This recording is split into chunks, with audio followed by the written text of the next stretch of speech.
Hello guys, welcome to Fiction Quest. So in this video, we will see if you enjoy these kinds of stories. Don't forget to show us some love by hitting the like button and subscribing to the channel. Your support means the world to us. Now, let's start the story. Chapter 1, The Anchor. The sky above the Harjan ruins wasn't just dark, it was wrong that it didn't look like a storm front rolling in from the ocean. It looked like a bruise on the skin of the world, a swirling, sickly violet vortex that made the air taste like copper and ozone. Beneath it, the ruins of the Magic Council's eastern outpost lay in shattered heaps of white stone, the rubble slick with rain that felt oily to the touch. Lucy Hartfilia wiped a mixture of mud and blood from her cheek, her breathing ragged. Her lungs burned with every inhalation, the heavy, saturated air of the void storm pressing down on her chest like a physical weight. "Open!" she gasped, her voice cracking. She held a golden key in a trembling hand, but her magic reserves were sputtering, flickering like a candle in a gale. Gate of the Lion. Nothing happened. A low, guttural growl echoed from the shadows of a collapsed archway 10 meters ahead. It wasn't an animal. Animals had instincts, they ran from storms like this. These were void, twisted creatures that used to be wolves, or perhaps bears, now warped by the unstable ether nano in the atmosphere into grotesque, hairless abominations with too many eyes and dripping, unhinged jaws. Lucy stumbled back, her heel catching on a piece of masonry. She hit the wet ground hard, the impact jarring her spine. "Look," she whispered, tears of frustration stinging her eyes. "Virgo. Anyone." The connection to the spirit world was dead. The static in the air was jamming the frequencies, isolating mages, stripping them of their armor. She was alone. The beast in the shadows lunged at it, moved with a jerky, unnatural speed, a blur of gray flesh and jagged teeth. Lucy threw her arms up, a reflex born of terror, not strategy. Crack. A whip of golden light lashed out from her hip, not a summon, but raw, uncontrolled magic responding to her fear. It struck the beast in the snout, buying her a second. The creature recoiled, screeching, a sound like metal grinding on glass. It wasn't enough. Two more shadows detached themselves from the ruins, circling her. "Child of the stars." The voice didn't come from the air. It resonated in her bone marrow, deep and ancient. The celestial spirit king. He hadn't spoken to her directly since the Tartaros War. The barrier is fracturing. The void seeks to consume the light.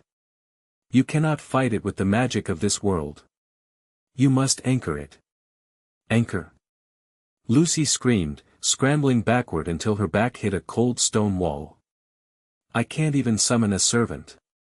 Help me. I cannot intervene. The void eats spirits. But I can open the door, elsewhere. To a sun that does not set. Offer the blood. Summon the anchor." The instructions flooded her mind, not words, but a sequence of feelings, a geometric pattern of intent that felt alien and impossibly heavy. It required a sacrifice of vitality, a toll to bridge dimensions. The first beast recovered and crouched, muscles bunching for the kill. Lucy didn't think. She grabbed a jagged shard of stone from the mud. With a sharp inhale, she sliced the palm of her left hand. Crimson welled up, hot and bright against the gray ruin. She slammed her bleeding palm onto the wet stone pavement. The magic she pushed into the array wasn't the refined, golden light of the stars. It was desperate, primal. "Gate of the Outlander," she screamed, the words tearing from her throat. "Open." The world went silent. The rain stopped in midair. The growling of the beasts cut off. For a heartbeat, reality seemed to hold its breath. Then, the ground beneath Lucy's hand exploded. It wasn't a magical circle. It was a pillar of golden fire, dense and roaring, spiraling upward with enough force to vaporize the rain instantly. The shockwave threw Lucy sideways, rolling her across the debris. The heat was intense, but not burning. It felt like opening a furnace door, a rush of overwhelming, suffocating life. The beast shrieked, blinded by the radiance. As the column of light faded, steam hissed violently, obscuring the impact zone. The silhouette of a man stood in the center of the crater. He didn't look like a mage. He wore no robes, no armor plating. He was clad in a black jacket with orange lining, the fabric tattered at the hem, over a mesh shirt and dark utilitarian trousers. A heavy cape, white with red flame motifs along the bottom, hung from his broad shoulders, billowing in the wind that was now rushing toward him, as if his very presence created a vacuum. He stood with his back to her, facing the three void, twisted beasts. The largest creature, driven by the mindless hunger of the void, didn't hesitate. It launched itself at the newcomer's exposed neck. The man didn't weave a spell. He didn't shout an incantation. He simply moved. It was a motion so economical it barely registered as violence. He pivoted on his heel, his left hand snapping up to catch the beast by the throat in midair. The momentum of the creature, 500 pounds of muscle and hate, stopped instantly. There was a sickening thud of kinetic energy being arrested. The man turned his head slightly, his profile illuminated by the fading golden sparks. He had whisker-like marks on his cheeks and eyes that glowed with a cross-shaped pupil, gold iris, horizontal bar. "Wrong dimension," he muttered. His voice was a low rumble, rough like gravel. He squeezed. The beast's neck collapsed with a wet crunch. He tossed the carcass aside like a sack of flour, the body hitting a stone pillar with enough force to crack the masonry. The remaining two beasts froze. The void corruption usually stripped fear from living things, but the aura radiating from this man, a dense, heavy pressure that made the air feel thick like water, triggered a primal alarm in their mutated brains. "Lucy," the man said. He didn't look at her, his eyes locked on the threats. "Stay down." He knew her name. One of the beasts, a reptilian horror with acid dripping from its maw, spat a glob of green bile at him. The man stepped forward, blurring. He didn't dodge. He closed the distance before the projectile had traveled 3 feet. He appeared directly in front of the creature, his right fist buried deep in its gut. There was no magical flash. Just the terrifying sound of an impact that bypassed flesh and shattered organs. The shockwave blew out the creature's back, sending a spray of black ichor across the ruins. The final beast turned to run. The man flicked his wrist. A small, 3-pronged knife, a kunai, shot from his hand. It was wrapped in a thin layer of wind that hummed with a high-pitched whine. It pierced the fleeing monster's skull, pinning it to the ground. Silence returned to the ruins, save for the hiss of rain turning to steam against the man's cloak. Naruto Uzumaki exhaled, a long, controlled breath that visibly disturbed the air around him. The golden glow in his eyes faded, returning to a deep, cerulean blue. He stood straight, rolling his shoulders as if adjusting to a heavy weight. He turned to face Lucy. She was staring up at him, paralyzed. He was terrifying. The magic, no, the power, he leaked wasn't like ether nano. It didn't feel part of nature, it felt like he was a sun contained in human skin. It was warm, overwhelming, and dangerously potent. He walked toward her, his boots crunching on the gravel. He looked older than she expected a spirit to be. His face was sharp, jawline defined by years of grit, his blonde hair cut short and practical. A scar ran along his jawline, faded but visible. He knelt in front of her, ignoring the mud soaking his trousers. "You're bleeding," he said. It wasn't an observation, it was a concern. Lucy flinched as he reached out, but she didn't pull away. She couldn't. Her body felt heavy, drained by the forbidden summons. What are you?" "Naruto," he said simply. "The fox sent me." "Or the king?" It was a mess of voices. He took her injured hand, the one she had sliced. His skin was calloused, rough and hot. As soon as his flesh touched hers, Lucy gasped. A jolt of electricity shot up her arm. It wasn't painful. It was filling. For months, the void storms had been draining the ether nano from mages, leaving them feeling hollow and brittle. But Naruto's touch was a flood of vitality. It rushed into her depleted circuits, warm and viscous. Her vision sharpened. The cold seeping into her bones evaporated. She looked at her hand. The cut was knitting itself together, steam rising from the wound as the skin stitched shut in seconds. "Your chakra." Naruto frowned, seemingly tasting the energy in the air. Your magic. It's leaking. The atmosphere here is trying to eat you. The void, Lucy whispered, her voice trembling less now. She looked into his blue eyes and saw a depth of fatigue there, ancient fatigue, but buried under layers of iron resolve. You're not a celestial spirit. No, Naruto said, releasing her hand. The loss of contact made her shiver instantly, a sudden craving for that warmth clawing at her chest. He stood up and offered her a hand. I'm a shinobi. And it looks like I'm stuck here until I fix whatever broke the sky. Lucy took his hand. He pulled her up with effortless strength, steadying her when she swayed. We need to move, Naruto said, his gaze snapping to the horizon where the violet clouds were churning, darkening. That storm is hunting. I can feel malice in the wind. Where is safe? Magnolia, Lucy managed to say, pointing north. The guild. Fairy tale. Naruto nodded. He crouched slightly. Hold on. What? We're not walking. You're too slow right now. Before she could protest, he scooped her up. One arm under her knees, the other supporting her back. It was embarrassing, intimate, and entirely pragmatic.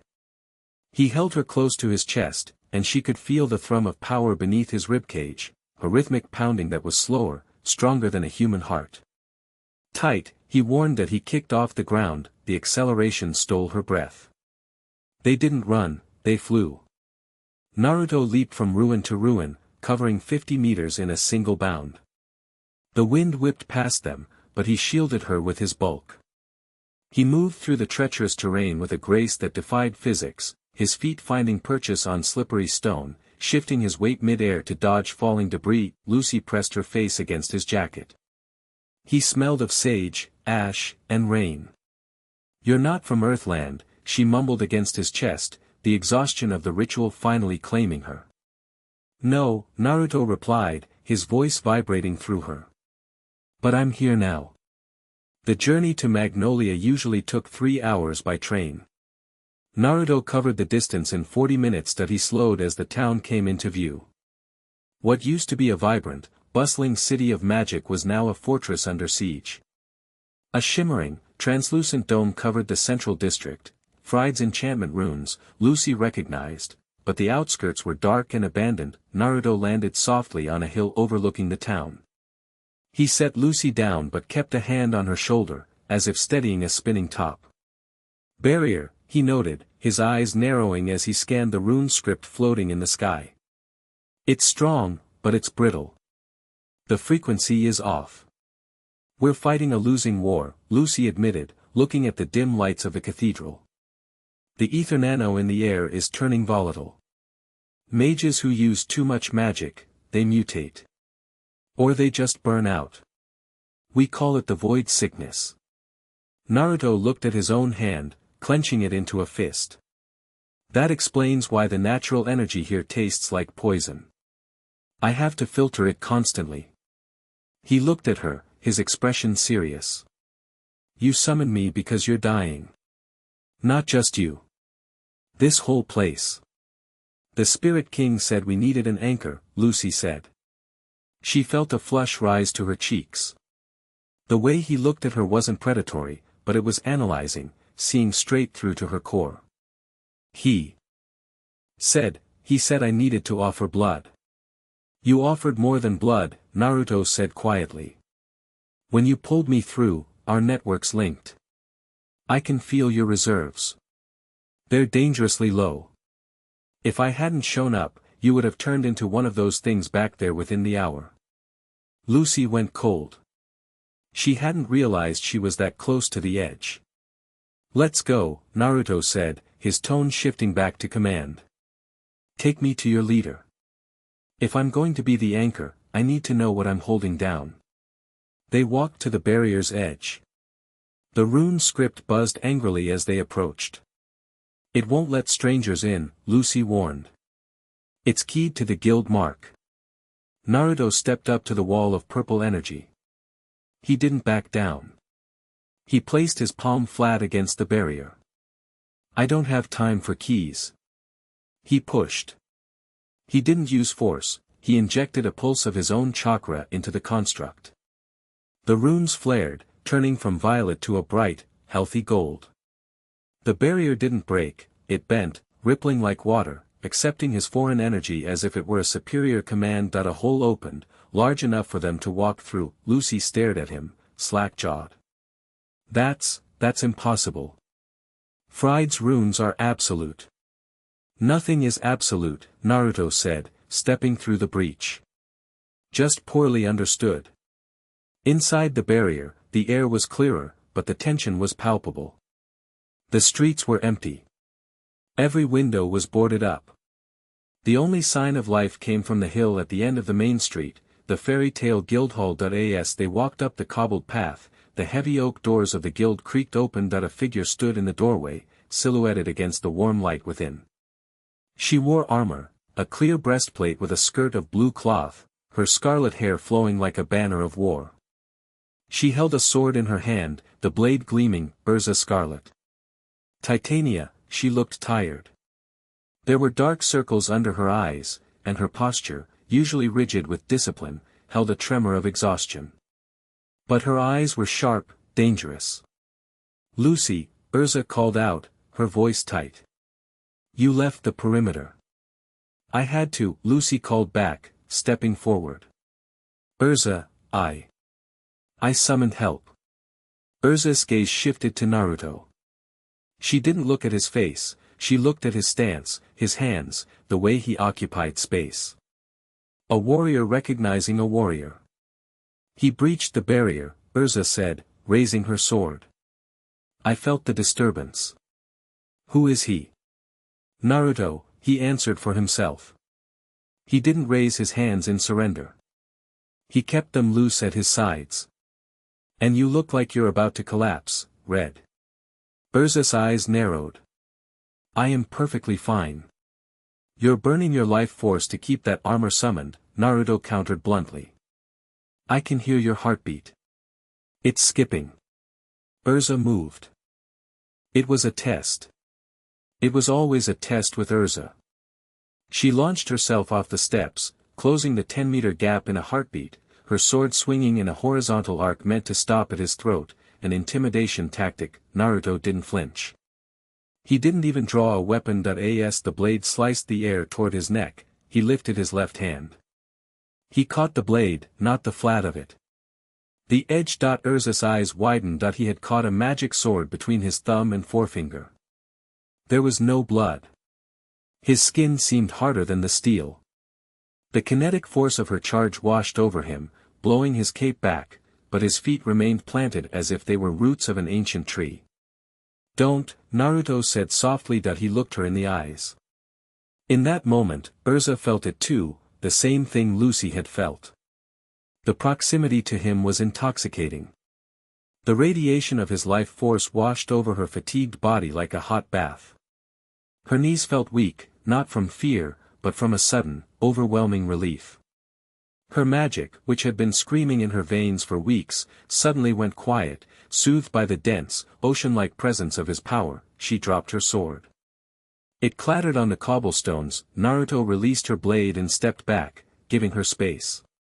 I'm not the enemy, he said to the stunned scarlet-haired woman. But I think I'm the cure. From the shadows of the guild hall entrance, another figure emerged.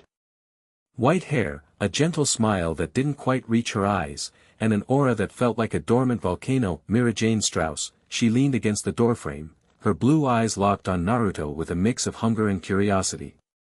She inhaled deeply, smelling the air he had disturbed. Mirajane purred, her voice soft but carrying across the silence. That's a very potent scent you have, stranger. It smells like a storm. Naruto looked past Erza to Mirajane. He offered a small, tired smirk. I get that a lot.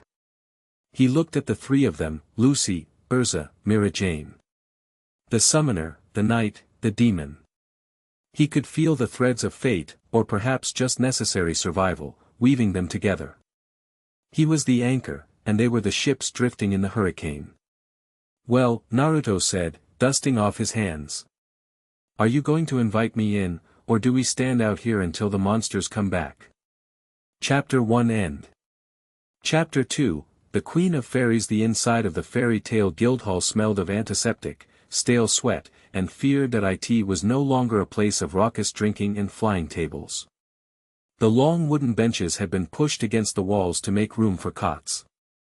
Dozens of mages lay in varying states of distress, some shivering with fevers that radiated a violet heat, others catatonic, their skin marked by spreading gray veins, void sickness. Naruto walked through the heavy double doors, his presence immediately sucking the air out of the room.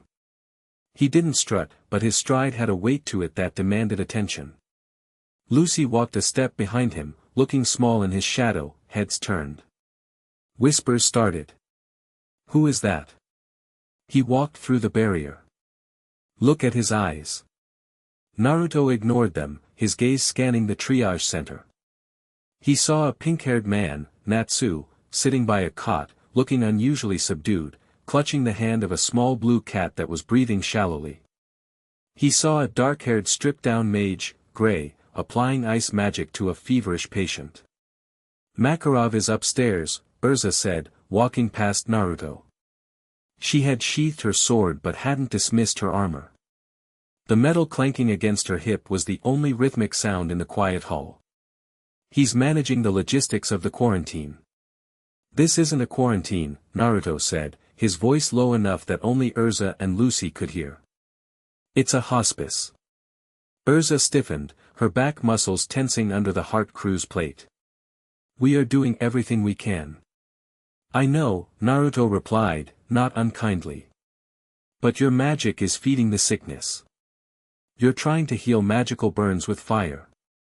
It won't work." They reached the stairs. Mirajane was already there, leaning against the banister.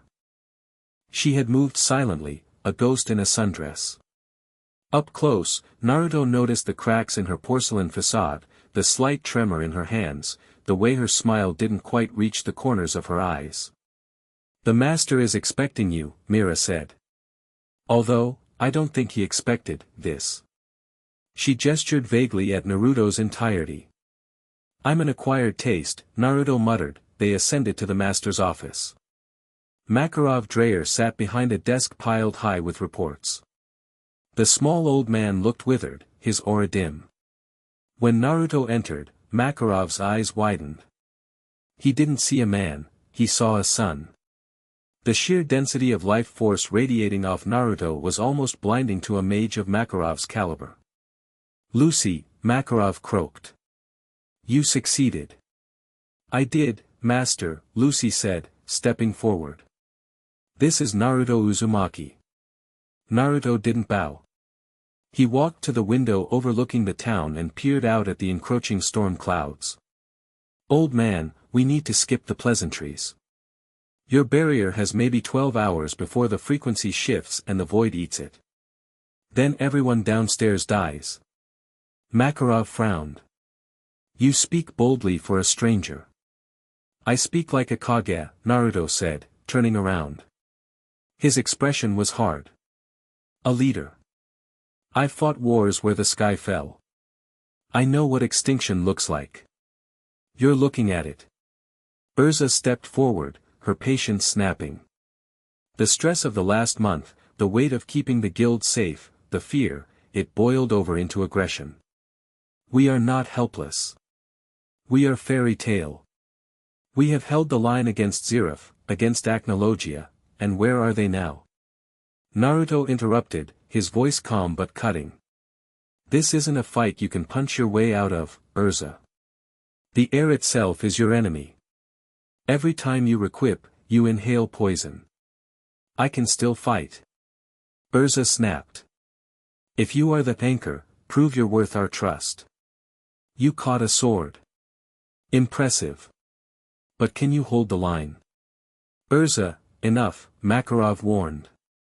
"No," Naruto said. He looked at Erza. He saw the desperation in her eyes. She needed to know he was strong enough to carry the burden she was buckling under. She needed to lose, so she could finally stop trying to win everything alone. Let her test me. If I lose, I leave. If I win, you listen to every word I say. Erza's eyes flashed. Outside. The training grounds. The rain had stopped, but the ground was a sludge of mud. The training field behind the guild was empty, save for the four of them, Naruto, Erza, Lucy, and Mirajane. Erza stood 20 paces away. A magic circle flared gold, and her casual armor was replaced instantly by the Heaven's Will armor. 4 wings of steel blades spread from her back, and dozens of swords materialized in the air around her. Dance, my blades! Erza commanded. 50 swords launched at Naruto simultaneously. Lucy gasped, hand flying to her mouth. Erza! That's too much. Naruto didn't move. He didn't even raise his hands. He closed his eyes. Sage art. The world slowed down. He could feel the intent of every blade, the disturbance in the air currents. He felt the ether nano powering them, volatile, jagged, sharp. He moved. To Lucy and Mira, he simply vanished. To Erza, he was a ghost. He weaved through the storm of steel with minimal movement, a tilt of the head, a slide of the left foot, a twist of the torso. Swords buried themselves in the mud where he had been a fraction of a second before. He moved through the chaotic barrage like water flowing through a grate. He appeared inside her guard. Erza's eyes widened in shock. She tried to switch armors, Black Wing, for speed. The flash of light began, but Naruto was faster. He placed a palm on her breastplate. He didn't strike her. He just pushed. A pulse of frog kumite, invisible natural energy, slammed into her diaphragm. The requip shattered. The magic circle fractured like glass. Erza gasped, the air driven from her lungs, and she reverted to her base clothes, a simple skirt and bandages wrapping her chest. She stumbled back, humiliated and furious. Instinct took over. She swung a fist. Infused with magic. Naruto caught her wrist. She swung with the other. He caught that too. He stepped in, sweeping her leg. Erza hit the mud hard on her back. Before she could scramble up, Naruto was on top of her. He pinned her wrists above her head with one hand, his other hand pressing down on her shoulder to keep her grounded. Yield, Naruto growled. Erza struggled, thrashing, her legs kicking, trying to find leverage. Never. Look at yourself, Naruto demanded, leaning closer. His face was inches from hers. You're burning up. Erza froze. It wasn't the defeat that stopped her. It was the sensation, where his skin touched hers, her wrists, her shoulder, the proximity of his chest to hers. The pain was vanishing. The chronic ache in her joints from void exposure was melting away. His chakra was flooding into her system, heavy and warm, displacing the corrupted magic. It felt like drinking cold water after days in a desert. Her breathing hitched. Her pupils dilated. The fight drained out of her, replaced by a sudden, intense wave of dopamine and relief. Her body involuntarily arched into his, seeking more of the contact. What? Erza whispered, her voice trembling. What are you doing to me? I'm not doing anything, Naruto said, his voice dropping to a rough whisper. It's my blood. It eats the void. Your body craves it. He didn't let go. He held her there for 10 seconds longer than necessary, letting the stabilization set in. Erza lay beneath him, her chest heaving, her face flushed a deep crimson, not from exertion, but from the overwhelming intimacy of the energy transfer. It was a violation of her space, yet it felt like salvation. Naruto released her and stood up. Erza remained in the mud for a moment, dazed, staring up at the gray sky. She felt incredibly good. Stronger. Clearer. Mirajane watched from the sidelines, her blue eyes narrowing. She licked her lips, a subconscious predator's reaction. Oh, my, she murmured. That looks effective. Naruto offered a hand to Erza. This time, she took it without hesitation. He pulled her up. She was covered in mud, but she stood straighter than she had in weeks. "You win," Erza said, her voice quiet. She didn't let go of his hand immediately. "The pain, it's gone. It'll come back," Naruto warned. "I'm a battery, Erza.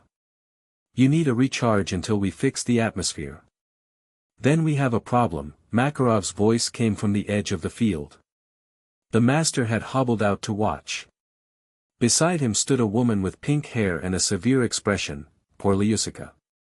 "This man," Poryusuka pointed a sharp finger at Naruto, "is an anomaly. I watched the readings from the infirmary. When he flared his power just now, 3 patients near the window stabilized." "And the problem?" Naruto asked, crossing his arms. "The problem," Poryusuka said, walking up to him and poking his chest hard, "is that you are one man. And this world is vast. Your energy is potent, yes, but it dissipates quickly once it leaves your body. Direct contact is efficient.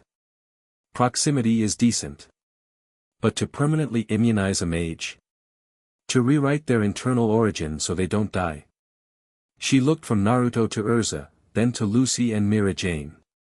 "You can't just hold hands," Poryusuka stated clinically. "You need to mix the sources. Blood, sweat, fluids. You need to create a lineage of this energy. If we want to save the strongest mages to fight this war, they need to be bonded to you. Biologically." Silence descended on the training field. Lucy turned bright red. "Biologically?" Mirajane's smile returned, sharp and knowing. "She means he needs to breed the cure into us, Lucy." Phrasing, Naruto sighed, rubbing his temples. But he didn't deny it. He understood bloodlines. He understood the Uzumaki vitality. "You're saying my chakra needs a vessel to incubate in?" "I am saying," Poryusuka said, "that the council has a theory. The chakra lineage. If you bond with the strongest vectors of magic, the knight, the summoner, the demon, their bodies will adapt. They will become living amplifiers of your resistance. They will be able to fight in the void without rotting." Erza looked at her hands. She flexed her fingers, feeling the lingering warmth where Naruto had pinned her. The thought of being intimate with him, it didn't repulse her. It terrified her, because she realized how much her body already wanted it. "It's a strategic alliance," Erza said, her voice trying to find its usual steel but failing. She looked at Naruto. "If it allows me to protect the guild, I will do it." "It's not an order," Naruto said firmly. He looked at the 3 women. "I'm not a stud horse. And I don't force women." "We know," Mirajane stepped forward, gliding over the mud. She stopped right in front of him, looking up into his blue eyes. "But we are dying, Naruto. And you are the only life in a world of ghosts. Do not mistake our necessity for unwillingness." She touched his chest, her fingers trailing down the zipper of his jacket. "Besides, I've always liked dangerous men." Naruto held her gaze. He saw the challenge there. "Fine," Naruto said. "But we do this my way. We fix the guild first. We secure the perimeter. And you," he pointed at Erza, "you're my handler. Wherever I go, you go. If I'm the battery, you're the cable." "Understood," Erza nodded. "Good," Naruto turned back to the guild hall. "Now, get cleaned up. We have a war council in 1 hour. And someone get me some ramen. I'm starving." As he walked away, the 3 women exchanged glances. "Did he just order us around?" Lucy asked, still processing the breeding comment. "He defeated me in 10 seconds, Erza said softly, touching her wrist. "He can order whatever he wants." Mirajane chuckled, a dark, throaty sound. "I think this might be fun after all." Chapter 2 End. Chapter 3, The Demon's Curiosity. The capital city of Crocus, once the blooming jewel of Fiori, now looked like a graveyard of stone and iron. The continuous rain that plagued the continent had turned the famous flower beds into mud pits. The white limestone of the royal palace was stained with grey moss, a side effect of the atmospheric rot. Lightning didn't flash in the sky, it crawled across the clouds in sluggish, violet veins. Inside the heavy, reinforced carriage rattling over the cobblestones, the air was thick with tension and perfume. Naruto sat with his arms crossed, watching the city pass through the rain-streaked window. He wore a heavy black cloak over his gear, the high collar obscuring the lower half of his face. Opposite him sat Erza and Lucy. Beside him, far too close for propriety given the width of the bench, was Mirajane. "You're radiating heat," Mirajane murmured. She wasn't looking out the window, she was watching him. Her leg pressed against his thigh, a deliberate, lingering contact. "It's very cozy.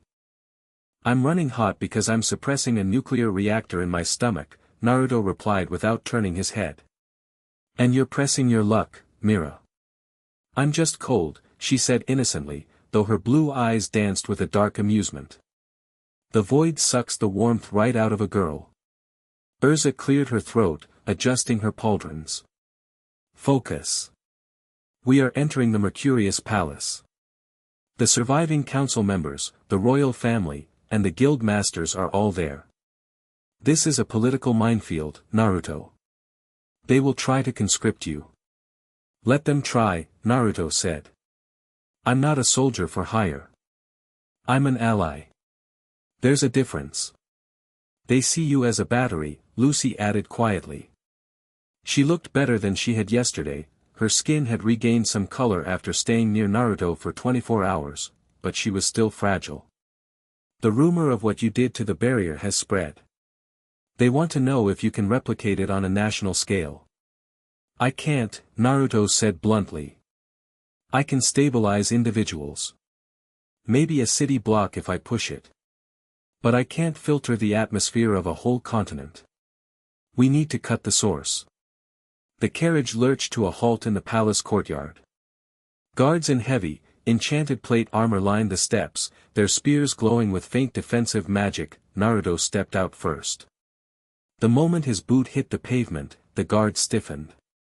They didn't know who he was, but they felt it, the predator walking among prey. He offered a hand to Lucy, then Erza. Mirajane hopped down unaided, smoothing her white dress. "Stay close," Naruto ordered, his voice low. "I smell ozone. And it's not from the storm." The grand hall of Mercurius was crowded. Voices echoed off the vaulted ceiling, arguments, pleas, shouts of anger. A large map of Earthland lay on the central table, marked with ominous black zones where the void had fully taken over. When the fairy tale delegation entered, the room went quiet. Princess Hisui, looking pale and worn, stood at the head of the table. Beside her was Draculos Hyberian, the current chairman of the Magic Council. "Makarov could not make the journey?" Hyberian asked, his voice rasping.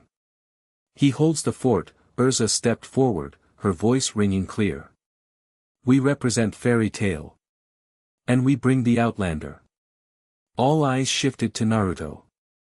He didn't fidget.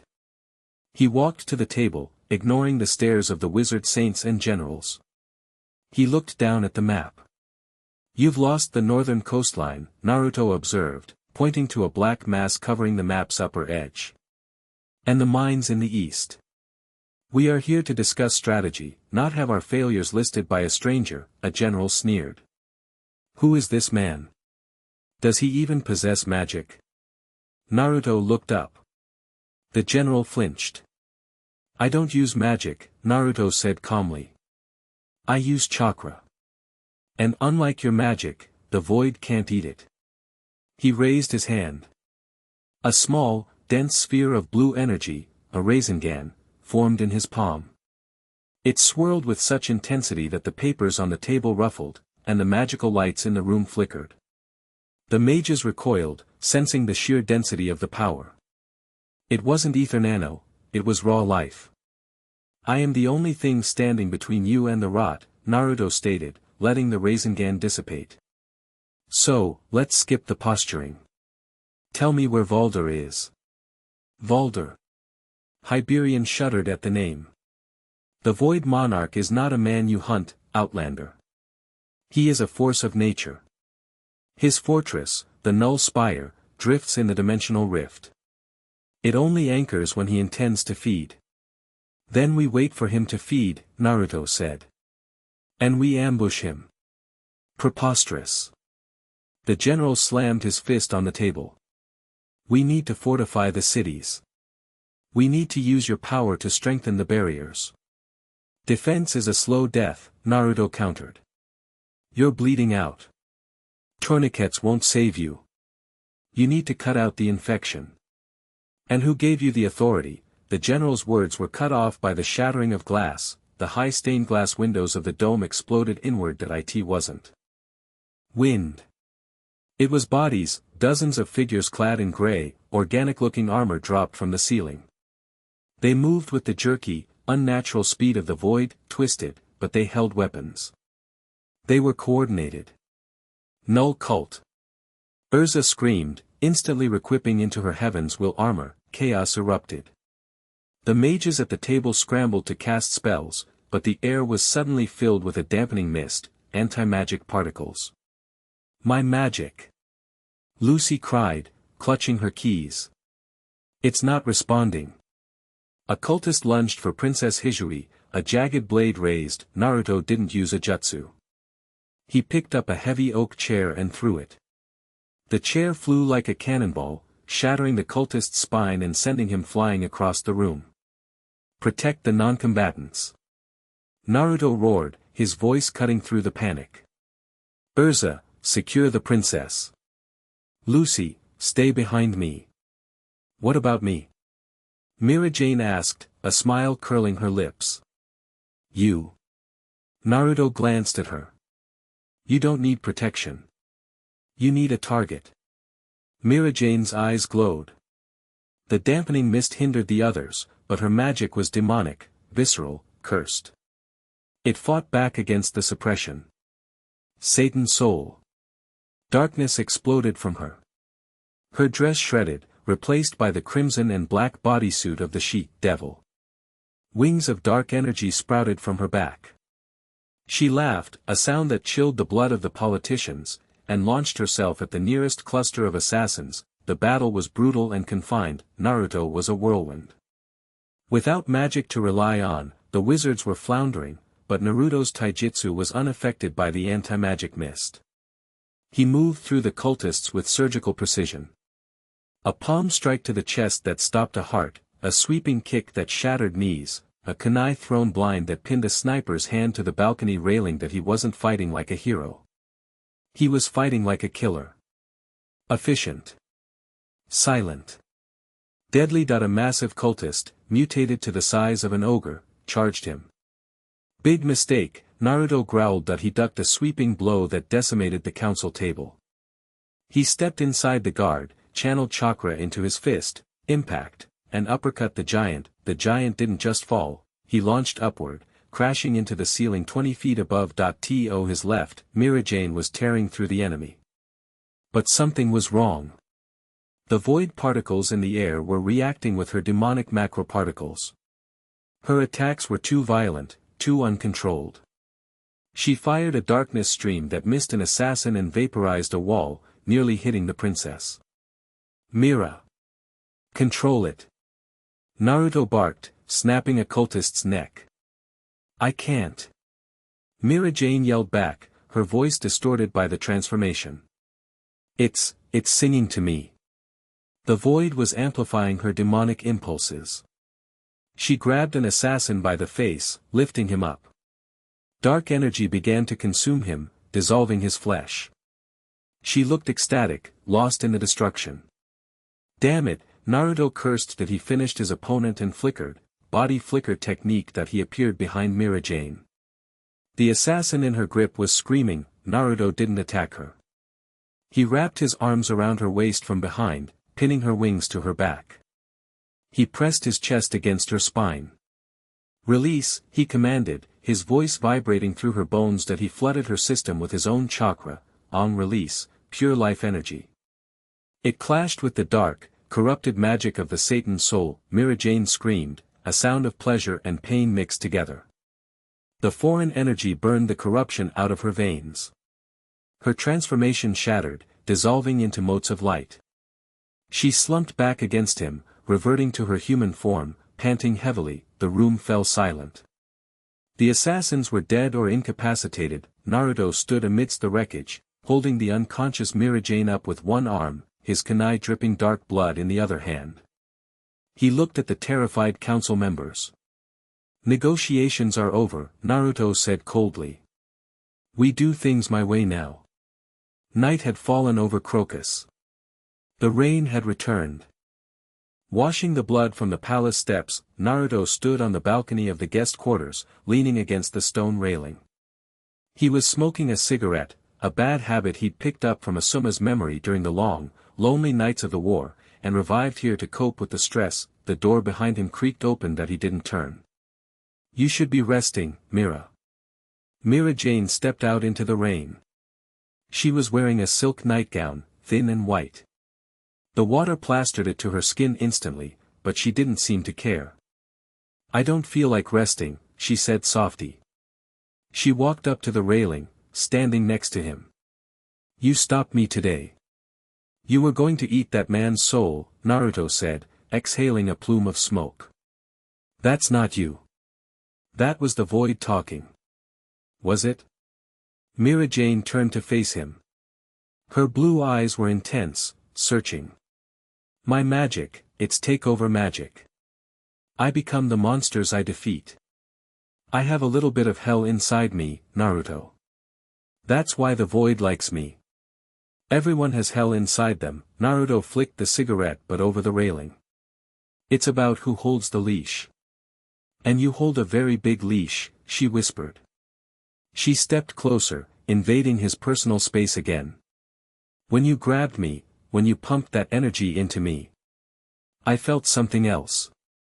Deep inside you." Naruto stiffened. "Don't go digging there."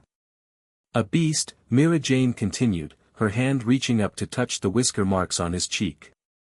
"An anger so old it feels like the earth itself. You're not just a man, are you? You're a container. Like me." Naruto caught her wrist. His grip was firm. He looked down at her. His eyes shifted, just for a second, into the vertical slit of the fox. Red chakra leaked from his skin, sizzling against the rain. "I am not like you," Naruto warned, his voice dropping an octave, layered with a growl. "My monster burned the world once. I keep him in a cage. You let yours out to play." Mirajane didn't pull away. She shivered, her pupils dilating. The aura of the 9 tails wasn't repelling her, it was mesmerizing her. The demon in her soul recognized a superior hierarchy. "Show me," she challenged breathlessly. "Let me taste it." "You'll burn," he said. "Then burn me." She surged up on her tiptoes and kissed him. It wasn't a sweet kiss. It was a collision. Her lips were cold from the rain, his were searing hot. Naruto hesitated for a fraction of a second, fighting the instinct to push her away. But the logic of the lineage plan, and his own buried loneliness, crashed through his restraint. That he kissed her back, that he let a fraction of Kurama's chakra slip. It flowed from his mouth into hers, a toxic, heavy sweetness. Mirajane gasped into the kiss, her nails digging into his shoulders. The energy rushed through her, terrifying and exhilarating. It felt like drinking liquid fire. Her magic flared, purple and black, trying to consume his red gold. They clashed and mingled, the air around them twisting on the balcony. Naruto broke the kiss, pulling back, breathing hard. Mirajane slumped against the railing, her legs giving out. Naruto caught her by the waist. She looked wrecked, lips swollen, eyes hazy, skin flushed with a supernatural fever. "That." She wheezed, a delirious smile spreading across her face. "That was better than any soul." Naruto looked at her, the red fading from his eyes, returning to blue. He brushed a wet strand of white hair from her face. "Go to sleep, Mira," he said roughly. Before you bite off more than you can chew. I'm not done, she whispered, leaning her head against his chest, listening to the slow, heavy thud of his heart. I'm just getting started. I want to be strong enough to stand next to you in the fire. I want to carry that fire. Naruto looked out at the dark, stormy city. He felt the bond snap into place, a jagged, volatile connection between his chakra and her demonic ether. 1 down. 2 to go. Get some sleep, he repeated, softer this time. We hunt Volder at dawn. Chapter 3 end. Chapter 4, the lineage packed the journey to. The Akane resort was silent, a grim procession under the relentless drumming of the rain. This wasn't a vacation. It was a tactical retreat. Following the attack at the Mercurius Palace, Poryusuka had given them a stark ultimatum. Lucy and Erza were deteriorating faster than expected. The void sickness was no longer just suppressing their magic, it was eating their nervous systems. The resort, usually a bustling paradise of tourism, was a ghost town. The staff had fled weeks ago. The famous hot spring steamed into the gray mist, the sulfur smell mixing with the metallic tang of the storm. Naruto kicked the door to the main lodge open. It was dark inside, damp. I'll secure the perimeter, he said, dropping his heavy pack. Erza, check the generator. Lucy, Mira, get the medical supplies ready. Lucy stumbled as she walked in, her knees buckling. Naruto was there instantly. He didn't use speed lines or a burst of chakra, he simply appeared where he was needed, catching her before she hit the floor. She was burning up, yet her skin felt like ice. She's crashing, Naruto said, his voice tight. He looked at Erza. Erza stood by the doorway, gripping her sword hilt white-knuckled. She was trying to hide it, but Naruto could hear the tremor in her breathing. She was shaking. The night was falling apart. The springs, Naruto ordered. The natural heat will help open your pores. I need to flood your systems with chakra, and I can't do it through layers of clothing. Erza hesitated, looking at Lucy's pale face, then at Naruto's grim expression. The modesty of the past seemed like a luxury from a different lifetime. Understood, Erza said. We go to the water. The outdoor bath was carved from black volcanic rock. The water was hot, naturally infused with minerals, but tonight it offered no comfort against the cold wind howling down from the mountains. Steam rose in thick, blinding clouds. Naruto sat in the water level reaching his chest. He wasn't relaxing. He was meditating, gathering natural energy, converting it into a dense, potent yang chakra. The water around him bubbled, not from heat, but from the sheer pressure of his energy leaking out. Across from him, the 3 women sat immersed. Lucy looked fragile, her collarbone protruding sharply. Mirajane was calmer, her earlier feeding on Naruto's energy giving her a temporary buffer, but even she looked pale. But it was Erza who drew Naruto's focus. She sat with her back to him, knees drawn to her chest. On her bare shoulder blade, a spiderweb of gray veins was visible, the corruption spreading. It was inching toward her heart. It's not working fast enough, Lucy whispered, looking at her own hands. The water rippled around her. Holding hands, fighting near you, it's like a bandage on a severed artery. It stops the bleeding for an hour, but the wound is still there. Poryusuka was right, Mirajane said, her voice echoing softly off the rocks. She drifted through the water, moving closer to Naruto. We need a graft. We don't just need your energy, Naruto. We need your biology. Naruto opened his eyes. The gold cross pupils of Sage Mode were active. He looked at them, seeing not their bodies, but the flickering flames of their souls. It's a commitment, Naruto said heavily. If we do this, if I truly link my chakra network to yours, it's permanent. You're not just taking a dose of medicine. You're becoming part of my clan. My blood will run in your veins. My enemies will become your enemies.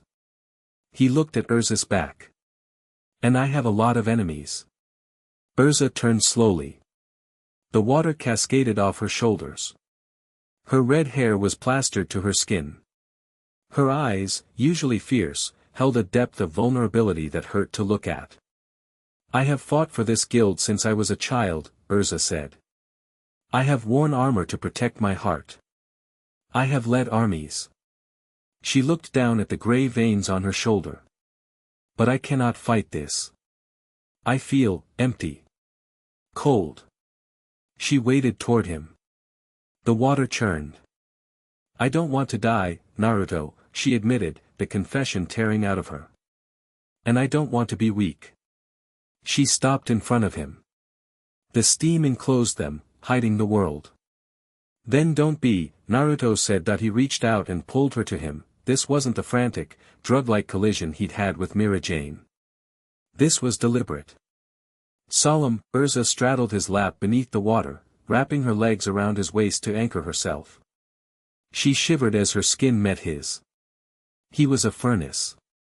The contrast between her freezing, void-touched flesh and his boiling vitality was shocking. Breathe, Naruto instructed that he placed one hand on the back of her neck, the other on her lower back, directly over her kidneys, the center of magic flow that he didn't just push chakra, he poured it, Erza gasped, her head thrown back, a silent scream of intensity dying in her throat that it felt like molten gold was being injected into her spine. The gray veins on her shoulder flared angry black, then receded, burned away by the overwhelming presence of the Uzumaki life force that was intimate in a way that transcended sexuality, though the physical sensation was overwhelming. It was acclaiming. His energy hunted down the sickness in her cells and destroyed it, replacing the emptiness with a heavy, thrumming power. Look at me, Naruto commanded. Erza forced her eyes open. They were glowing, faintly gold, reflecting his. You are the queen of fairies, Naruto said, his forehead resting against hers. You don't fall here.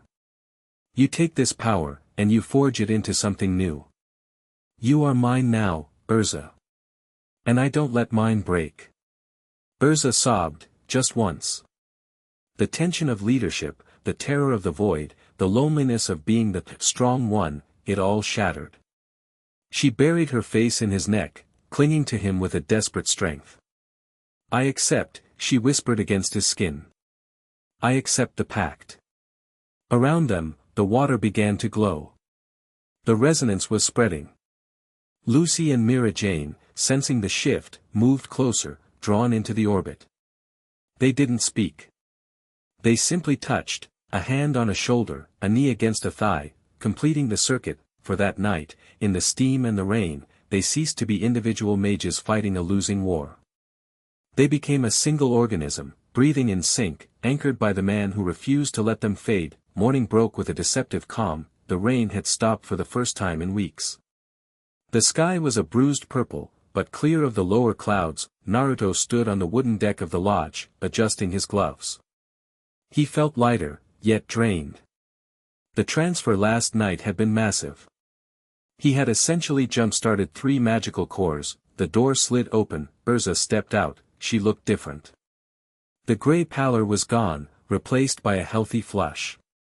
Her red hair seemed more vibrant, almost glowing in the dim light. But it was her presence that had changed. There was a low, humming pressure around her, a mix of her sharp magical steel and Naruto's dense, heavy chakra. She walked up to him, her stride confident, the tremor gone. She wore a simple white robe, loose and comfortable. How do you feel? Naruto asked, not turning. Full, Erza said. She stood beside him, looking out at the mountains. I feel full. My magic reserves are overflowing.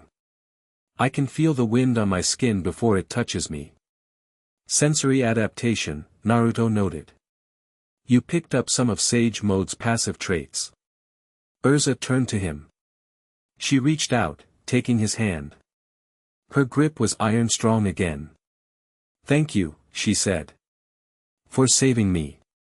And for, last night. Naruto squeezed her hand. It wasn't charity, Erza. We're tied now. If I go down, you go down. Then we won't go down, she said simply. A comfortable silence settled between them, a new intimacy born of survival. It was broken by a sound that it started as a low vibration, shaking the teacup resting on the railing. Then the floorboards rattled. Then the mountain itself groaned. Naruto's head snapped up. His eyes narrowed, scanning the horizon to the north. "Do you feel that?" he asked sharply. "Magic?" Erza frowned, focusing.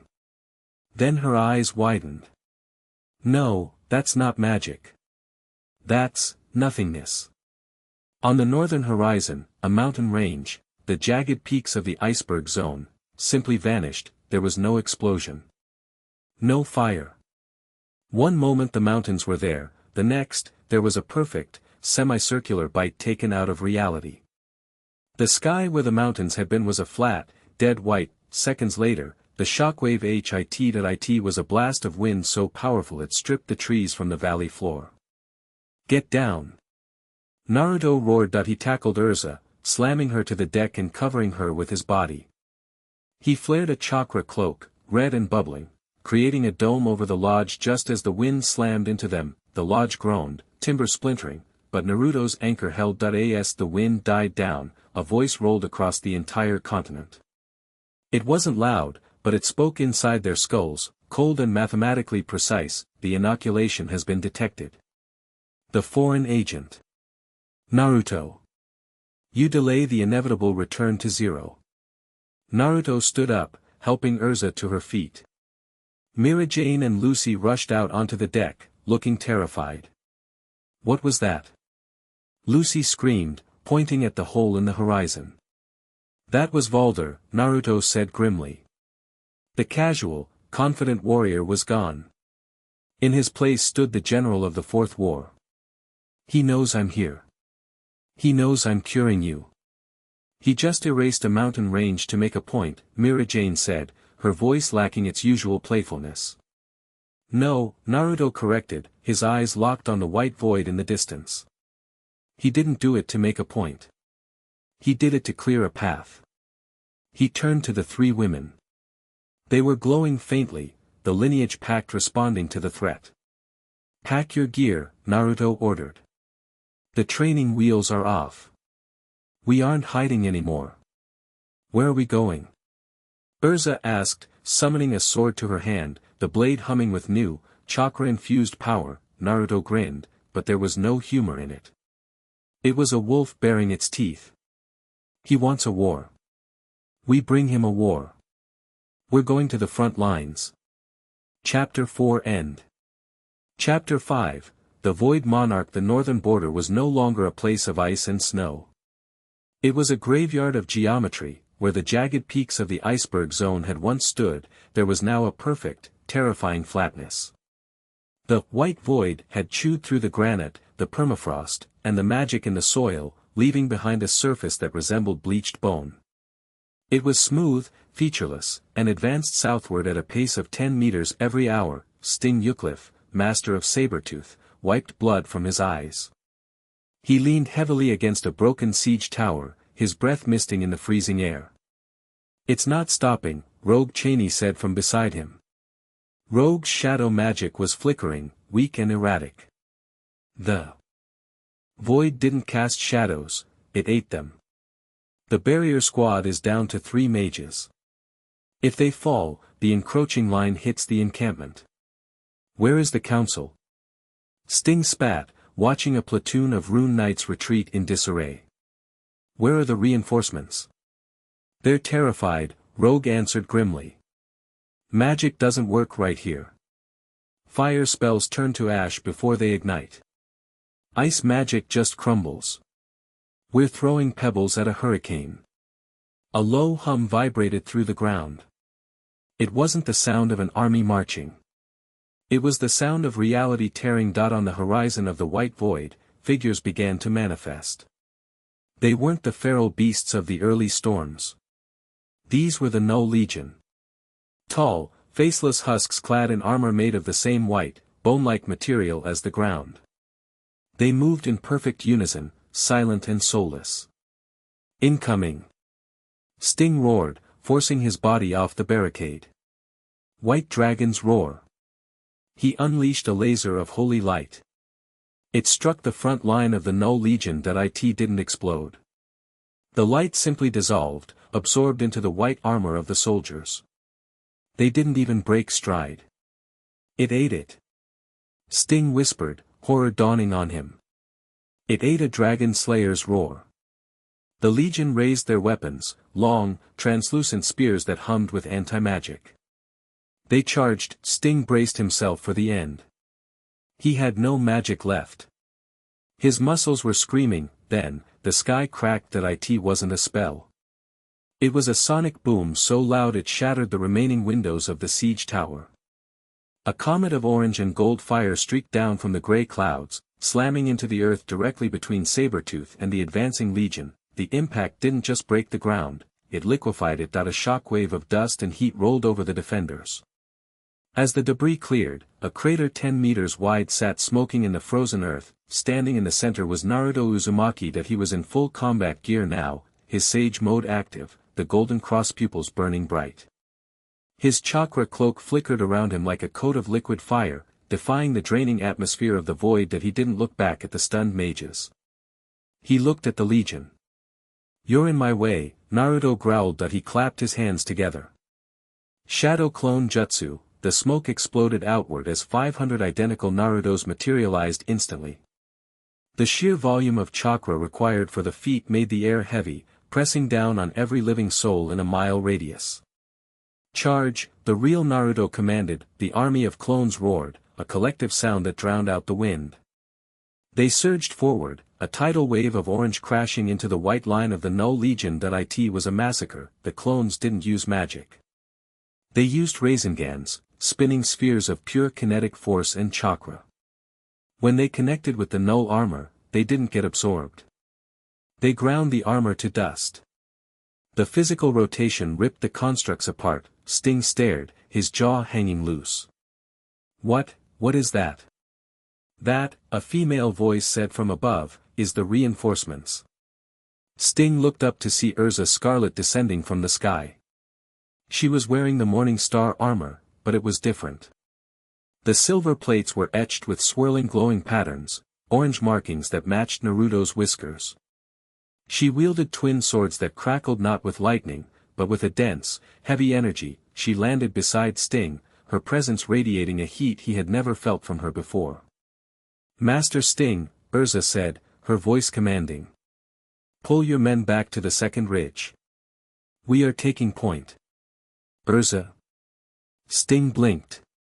"You feel different." "I am," she said simply. Behind her, Mirajane landed softly, her Satan soul form active. But this wasn't the usual dark purple horror. Her wings were edged in gold, and the darkness she wielded swirled with crimson ribbons of fox chakra. She looked less like a demon and more like a deity of war, and on the ridge behind them, Lucy Heartfilia stood atop a summoned rock spire. She held a golden key high. "Open, Gate of the Scorpion." "Scorpio." The spirit appeared, but he too was changed, larger, his carapace glowing with enhanced vitality. His sandstorm attack was mixed with wind chakra, creating a shredding vortex that tore through the Legion's flanks. "Move." Naruto's voice cut through the chaos via a telepathic link provided by Ino's clan techniques he was mimicking with Kurama's help. "Erza, take the left flank. Mira, air support. Lucy, suppress their archers. I'll take the center." The battlefield shifted instantly. That it was no longer a desperate defense.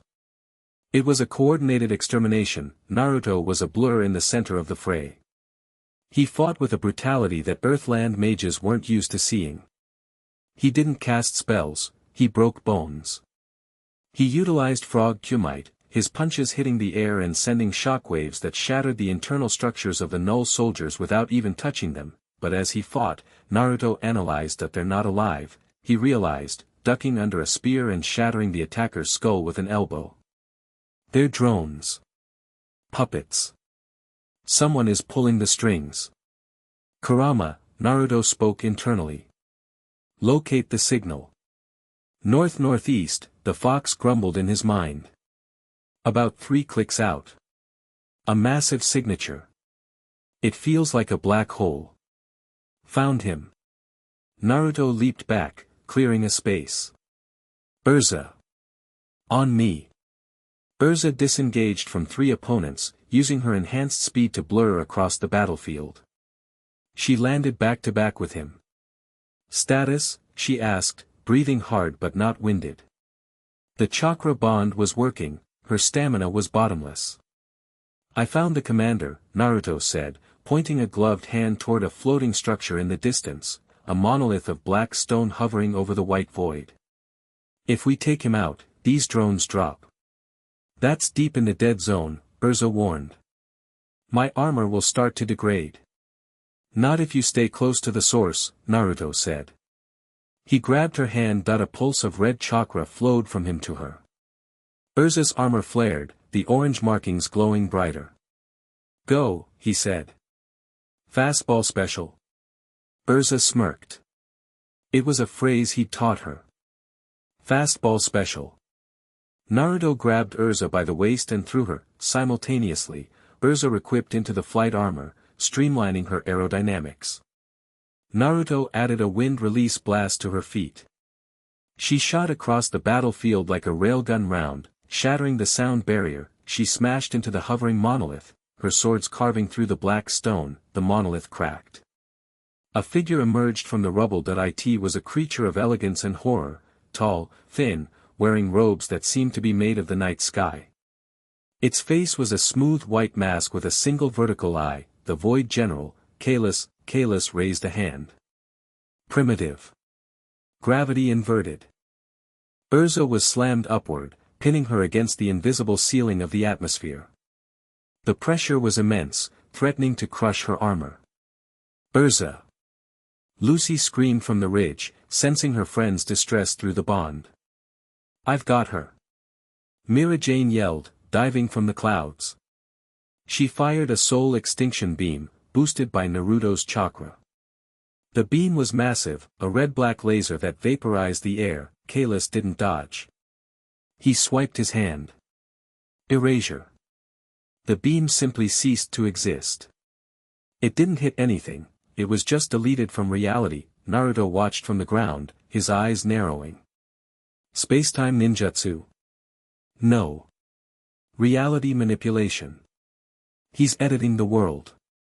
He's too dangerous, Naruto muttered. We can't fight him with standard attacks. He bit his thumb. Summoning jutsu. A puff of smoke cleared to reveal Gamakichi, the giant toad boss. Gamakichi looked around, taking a drag from his pipe. Yo, Naruto. This place smells like dry rot. Jump, Kichi. Naruto yelled, leaping onto the toad's head. Target that floating rock. Gamakichi didn't ask questions. He coiled his massive legs and launched. They soared over the battlefield, bypassing the Null Legion entirely. In mid-air, Naruto entered the Kurama avatar state. Gold chakra exploded outward, taking the form of the massive, translucent nine-tailed fox. The avatar roared, a sound that shook the very foundation of the void. Kalos looked up, his single eye widening slightly. An anomaly.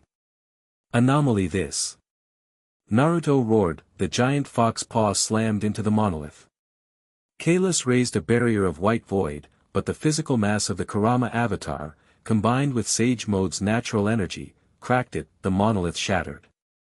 Kalos was sent hurtling down to the white earth below. Naruto dismissed the avatar and dropped, landing in a crater opposite the general. Kalos stood up, dusting off his robes. He didn't look injured. You are the Outlander. Valder speaks of you. The cancer that refuses to be excised. I'm the cure, Naruto corrected, cracking his neck. And you're the tumor. Magic is chaos, Kalos intoned, his voice sounding like grinding stones. Emotions are chaos. The void brings order. Silence. Peace. Peace isn't silence, Naruto retorted. Peace is loud. It's messy. It's people living. He charged. This wasn't a ninja fight. It was a brawl. Kalos used gravity to try and crush Naruto, Naruto used chakra arms to anchor himself and pull closer.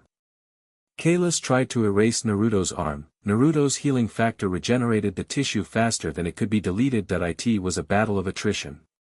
Infinite hunger versus infinite stamina, but Naruto noticed something. The ground beneath him, the white void, was draining him faster than usual. Even with Kurama, he was burning through reserves at a terrifying rate. He was fighting the general and the planet. Naruto, Kurama warned. You're dropping below 30%. At this rate, the bond with the girls will snap. If that happens, they die in this environment. Naruto gritted his teeth, dodging a blade of pure nothingness. He glanced back. Erza, Mira, and Lucy were fighting the Legion, holding the line. But he could see their lights flickering. They were drawing on him heavily to survive the high-level combat that he had to end this. Now that he kicked Kalis away, creating distance. I'm done playing, Naruto panted. He held out his right hand. Tailed Beast Bomb. Black and purple positive/negative chakra gathered. But then, Naruto did something insane. He opened his pores to the atmosphere. He drew in the ether nano, even the corrupted stuff. Idiot. You'll poison us. Kurama shouted. Filter it. Naruto yelled back internally. Mix it. Sage art, ether, tailed beast bomb. The sphere changed color.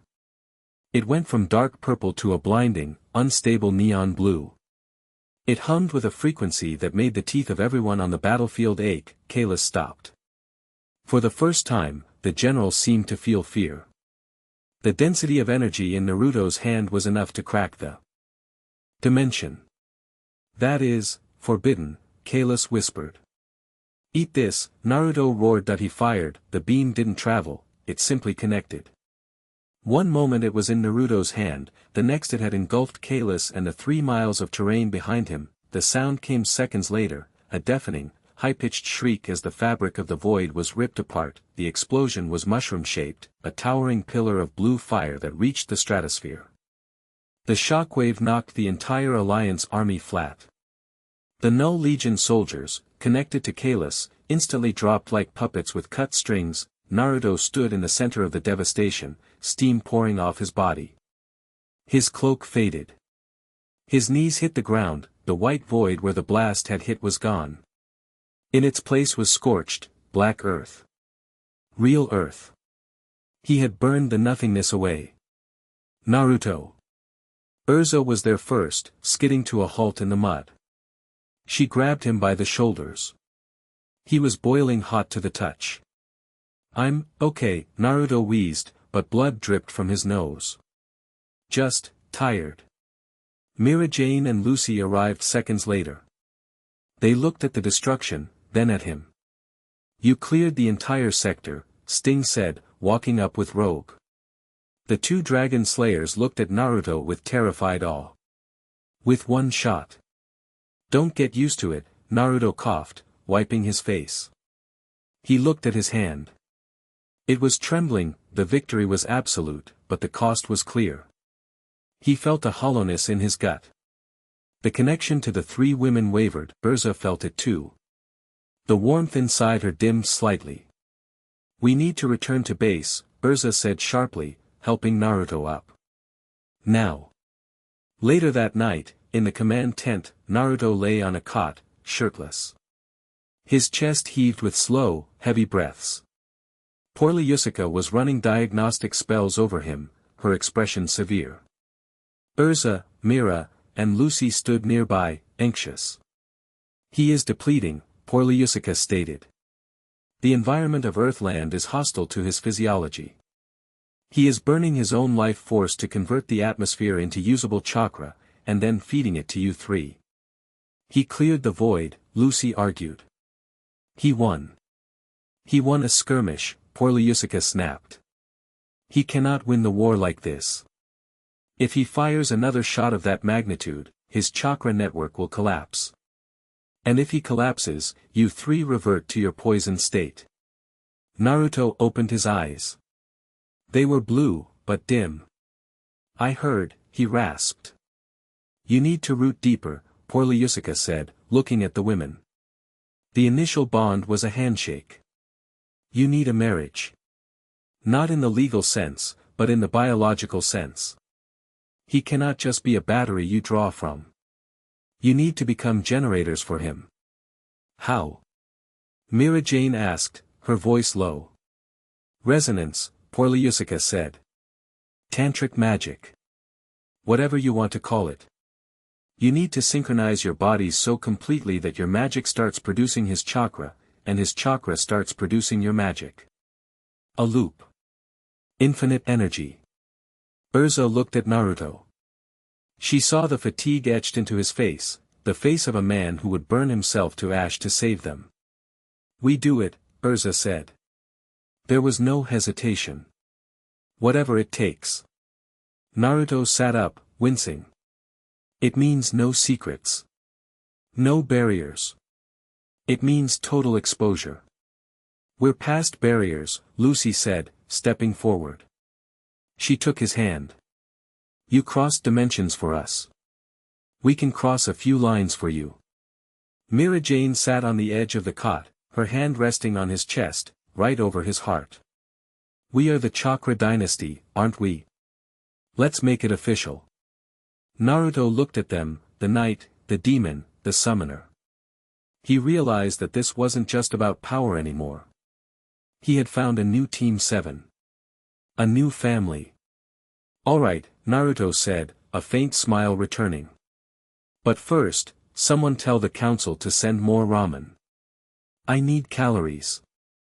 Outside the tent, the wind howled across the scorched battlefield. The void had been pushed back, but in the distance, the null spire was moving. Volda was coming, and Chapter 6, Fractured Souls. The medical ward of the forward operating base was silent, save for the rhythmic beeping of a lacrima monitor. Naruto lay on the central cot, stripped to his waist. His body, usually a furnace of golden vitality, was terrifyingly still. The vibrant tan of his skin had paled, turning the color of old parchment. The whisker marks on his cheeks, normally defined and dark, looked faint, as if they were being erased. Erza, Mirajane, and Lucy sat around him.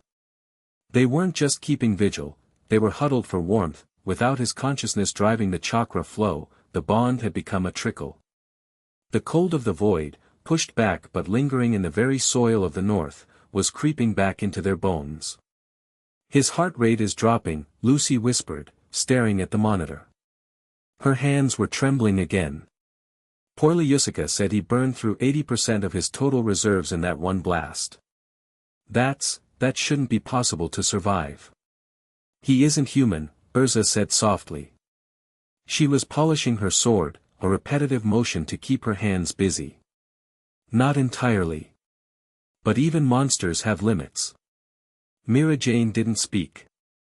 She sat by Naruto's head, her fingers lightly tracing the seal on his stomach. Her eyes were unfocused, staring not at his skin, but through it. He's not just sleeping, Mirajane murmured. He's drowning. What? Erza stopped polishing. I can feel it, Mirajane said, her voice sounding distant. My Satan soul, it connects to the darkest frequencies. I can hear him. He's deep down, somewhere dark. He's locking himself away to conserve energy. We need to wake him up, Lucy said, panic rising. If he stays under too long, he won't wake up on his own. Mirajane stood up. The playful, barmaid demeanor was gone. In its place was the demon, intent, hungry, and dangerously focused. He's protecting us. He's hoarding the last of his fire so the link doesn't snap and kill us. He's choosing to coma rather than let us freeze. She looked at Yusuka, who had just entered with a tray of potions. I'm going in, Mirajane stated. Yusuka frowned. Into his mind? That is forbidden magic. And incredibly dangerous. If his defenses identify you as a threat, his subconscious will incinerate your psyche. I've looked the devil in the eye before, Mirajane said, a small, sad smile touching her lips. I think I can handle a fox. She didn't wait for permission. She placed both hands on Naruto's temples. Satan's soul, Halfa's mental link. Dark energy flared around her hands, turning into a violet mist that seeped into Naruto's skin. Mirajane's eyes rolled back. Her body went limp, collapsing forward onto his chest. The mindscape, it wasn't a sewer. Not anymore. When Mirajane opened her eyes, she was standing in ankle-deep water, but the surroundings were vast. It looked like a ruined temple, massive pillars of stone stretching up into an infinite darkness. The floor was flooded, the water dark and cold, reflecting nothing. The air was heavy with a crushing sense of loneliness. "Hello?" Mirajane called out. Her voice didn't echo. The darkness swallowed it. She walked forward. As she moved, images flickered on the stone pillars like old film reels. She stopped to watch one that it was a small boy, no older than 5. He was sitting on a swing set, alone. In the distance, parents were picking up their children from an academy. They looked at the boy with cold, hateful eyes. They whispered. They pulled their children away. The boy didn't cry. He just swung back and forth, staring at his feet, his face a mask of enforced apathy. Mirajane felt a pang in her chest. She knew what it was like to be feared. To be called a monster. But she had Elfman and Lisanna. She had the guild. This boy, he had nothing. She moved to the next pillar, teenage years. A war. The sky turned red. The boy, now older, covered in blood and grime, hyperventilating. Friends dead around him. He was screaming, but no sound came out. He forced himself to stand, to smile, to tell everyone it would be okay. "You carry too much," Mirajane whispered, her hand hovering over the image. "He carries everything." The voice was tectonic, deep, ancient, and layered with a growl that vibrated the water around her ankles. Mirajane turned. Behind a massive gate, bars as thick as tree trunks reaching up into the gloom, sat the fox. Kurama was colossal. His orange fur glowed dimly in the dark, casting long, terrifying shadows. His slit pupils were fixed on her. He didn't look like a mindless beast, he looked like a weary god. "You are the demon girl," Kurama rumbled. He rested his massive head on his paws, bringing him eye level with her. "You have courage, entering the Jinchuriki's seal uninvited." "I invited myself," Mirajane said, not backing down. She waded closer to the bars. "Where is he?" "He is resting," Kurama said. "He overextended. He tried to process your world's corrupted energy too fast. It nearly poisoned his core. I have put him in stasis to filter the toxins. We need him back," Mirajane said. "The cold is returning. And I don't like seeing him like this." "You think you know him," Kurama sneered, though there was no malice in it. "You see the power. You see the hero. But do you see the boy who had to burn his own humanity to become a weapon? That is what he is doing for you. He is turning himself into a furnace so you 3 don't flicker out." "I saw the swing," Mirajane said softly. Kurama paused. His ears twitched. "I saw the way they looked at him," she continued, stepping right up to the bars. The chakra radiating off the fox was intense, searing her skin, but she didn't flinch. "I know that look. I lived that look when I took in the demon's soul to save my village. They didn't thank me. They threw rocks." She looked past the fox, into the deeper darkness of the cage. "He wants to be loved," Mirajane said, realizing the truth. "That's why he saves everyone. Because he's terrified that if he stops being the hero, he goes back to being the ghost on the swing." "He is a fool," Kurama grunted, but his tone was fond. "Go. He is deeper in. Submerged. If you want him back, you have to pull him out.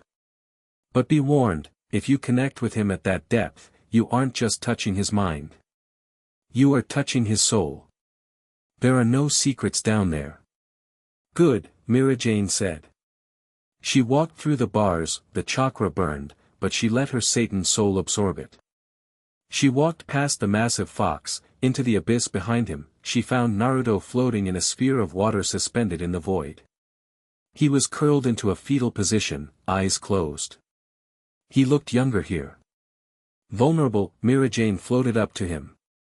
She didn't use magic. She used will. She wrapped her arms around him. The moment skin touched skin, the feedback loop slammed into her memories. Not just images, but feelings. The taste of ramen. The pain of a raisin shuriken tearing his own arm. The first time he realized Hinata loved him, and the guilt when he couldn't save her in this timeline, a divergence she sensed. The crushing weight of the Hokage hat. The absolute, terrifying silence of the void when he arrived in Earthland, and then, his perception of her. She felt how he saw her. He didn't see a monster.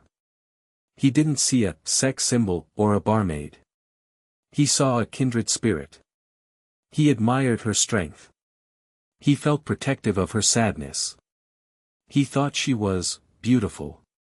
Not just her face, but the jagged edges of her soul. Mirajane gasped, tears leaking from her eyes in the mindscape. "You idiot," she whispered into his neck. "You don't have to do it alone." She pressed her forehead against his. "Wake up, Naruto. We aren't the villagers. We aren't the leaf. We're your pack." She poured her own energy into him, not taking, but giving. It was a dark, violet energy, but laced with a fierce, protective love. Naruto's eyes snapped open in the water. They weren't blue. They weren't red, they were a swirling mix of gold and violet, a kaleidoscope of chakra and curse power. The waking world. Mirajane gasped, jerking back as if she'd been electrocuted. She fell off the cot, landing hard on the floor of the medical tent. "Mira!" Erza scrambled to her side.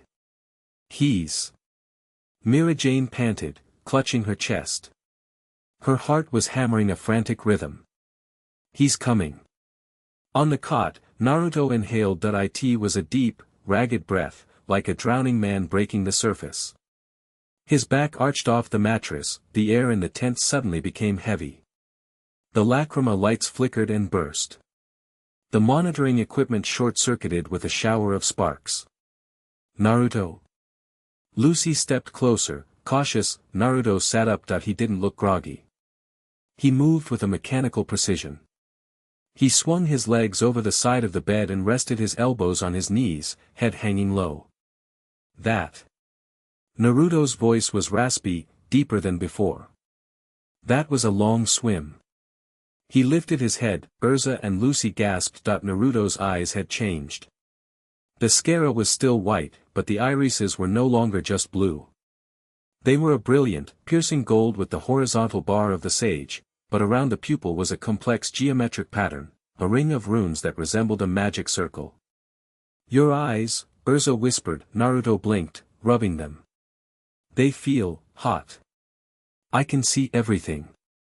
The flow of ether nano in the air. The ley lines in the ground. I can see your nervous systems." He looked at Mirajane, who was being helped up by Erza. "You came for me," Naruto said. "It wasn't a question." "You were stuck," Mirajane said, her voice shaking slightly. She felt exposed. The intimacy of the mind link was fading, but the aftershocks remained. She knew everything about him now. And he knew her. Naruto stood up. He walked over to her. Erza stiffened, sensing the raw power rolling off him, but she didn't interfere. Naruto stopped in front of Mirajane. He reached out and cupped her face. "I saw you too," he said quietly. "The takeover. The guilt over Lisanna. The fear that you're just pretending to be human." Mirajane's breath hitched. "Naruto. You're not pretending," he said firmly. "And you're not alone in the cage anymore." He leaned down and kissed her forehead. A pulse of gold light rippled from the contact, washing over the room. Erza and Lucy felt it instantly. The cold vanished. The link between them didn't just stabilize, it evolved. It wasn't a thread anymore, it was a cable. They could feel Naruto's heartbeat in their own chests. They could feel his stamina replenishing their reserves without him even trying. The resonance, Poryusuka's voice came from the corner. The old healer looked terrified and impressed. You forced the evolution. His body has adapted to your magical signatures. He isn't just filtering the atmosphere anymore, he's metabolizing it through your connection. Naruto looked at his hands. He clenched a fist. The air distorted around it. I don't just have chakra now, Naruto realized. I can use magic. He looked at Erza. Hand me your sword.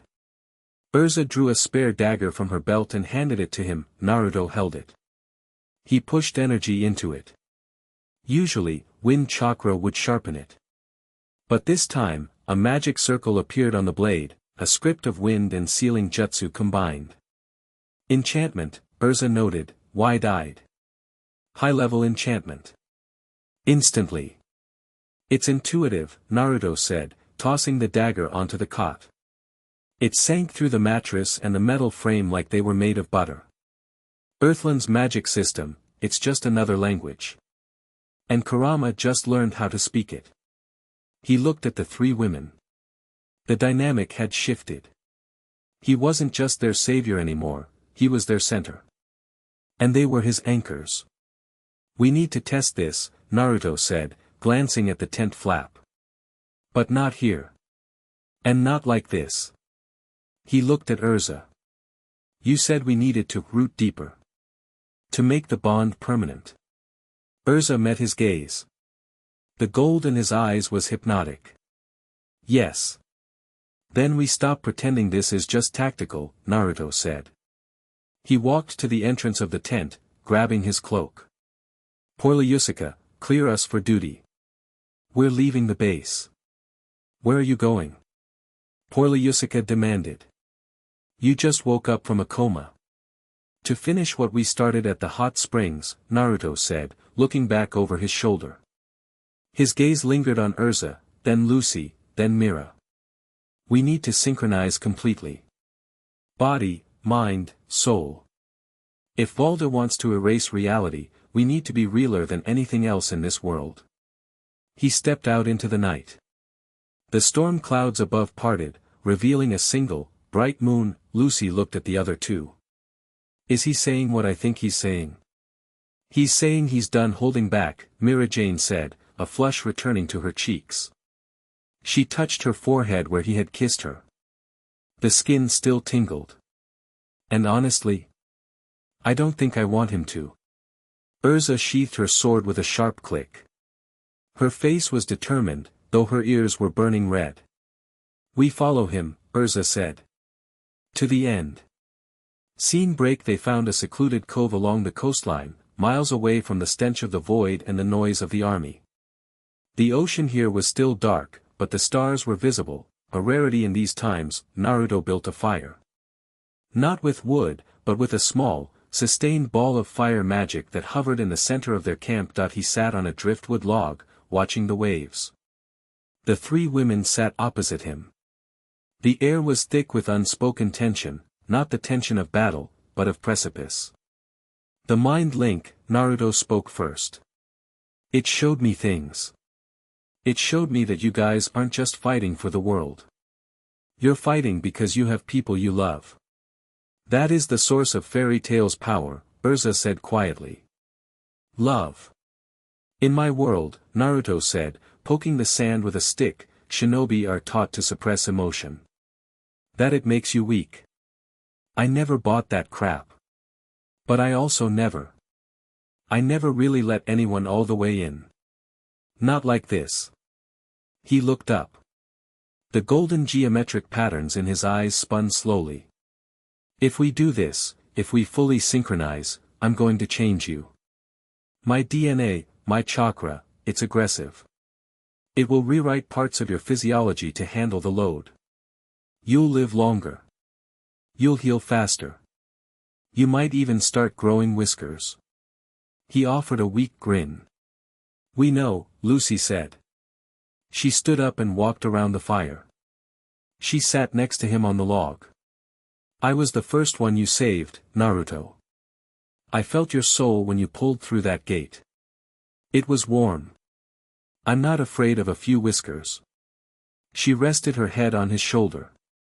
It was a simple gesture, but it broke the dam. Naruto wrapped an arm around her. I can't promise we win, Naruto said. We don't need promises, Erza said, moving to sit on his other side. She leaned against him, her armor discarded, feeling the solid heat of his body. We need a future. You are that future. Mirajane didn't sit. She stood in front of him, blocking the view of the ocean. The firelight danced in her eyes. The demon, the knight, the summoner, she listed. And the shinobi. It's a strange story. The best stories usually are, Naruto said that he looked at them, really looked at them. He felt the threads of their lives knotting with his. He felt Lucy's hope, Erza's resolve, Mirajane's passion. And beneath it all, the shared fear of loss that bound them tighter than any spell. Okay, Naruto whispered. Let's make a dynasty. As the fire burned low, the shadows lengthened, wrapping around them like a protective blanket. The war waited for dawn. But tonight, they were forging the weapon that would win it, not a sword, or a spell, but a union of souls so dense, so absolute, that not even the void could tear it apart. Chapter 6 End. Chapter 7, the three pillars. The air above the hidden cliffside training ground didn't just hum, it screamed. Erza Scarlet was a blur of silver and red, moving faster than sound. She wasn't wearing her usual Requip armor. Instead, she wore a simple training GI that was shredded at the edges, revealing skin that glowed with faint, pulsating orange markings. Faster. Naruto's voice cut through the wind that he stood in the center of the cratered plateau, blindfolded. He wasn't moving. He didn't need to. Erza swung her sword, a blade now forged not just of steel, but of compressed wind chakra. It sliced the air, aiming for his neck. Naruto tilted his head a fraction of an inch. The wind blade sheared a lock of his blonde hair but missed skin. Predictable, he chided. You're still fighting like a mage, Erza. You're waiting for the magic to gather. Stop waiting. The energy is in you. It's your blood. Make it flow. Erza gritted her teeth, her eyes flashing gold, the mark of the lineage. She didn't pull back.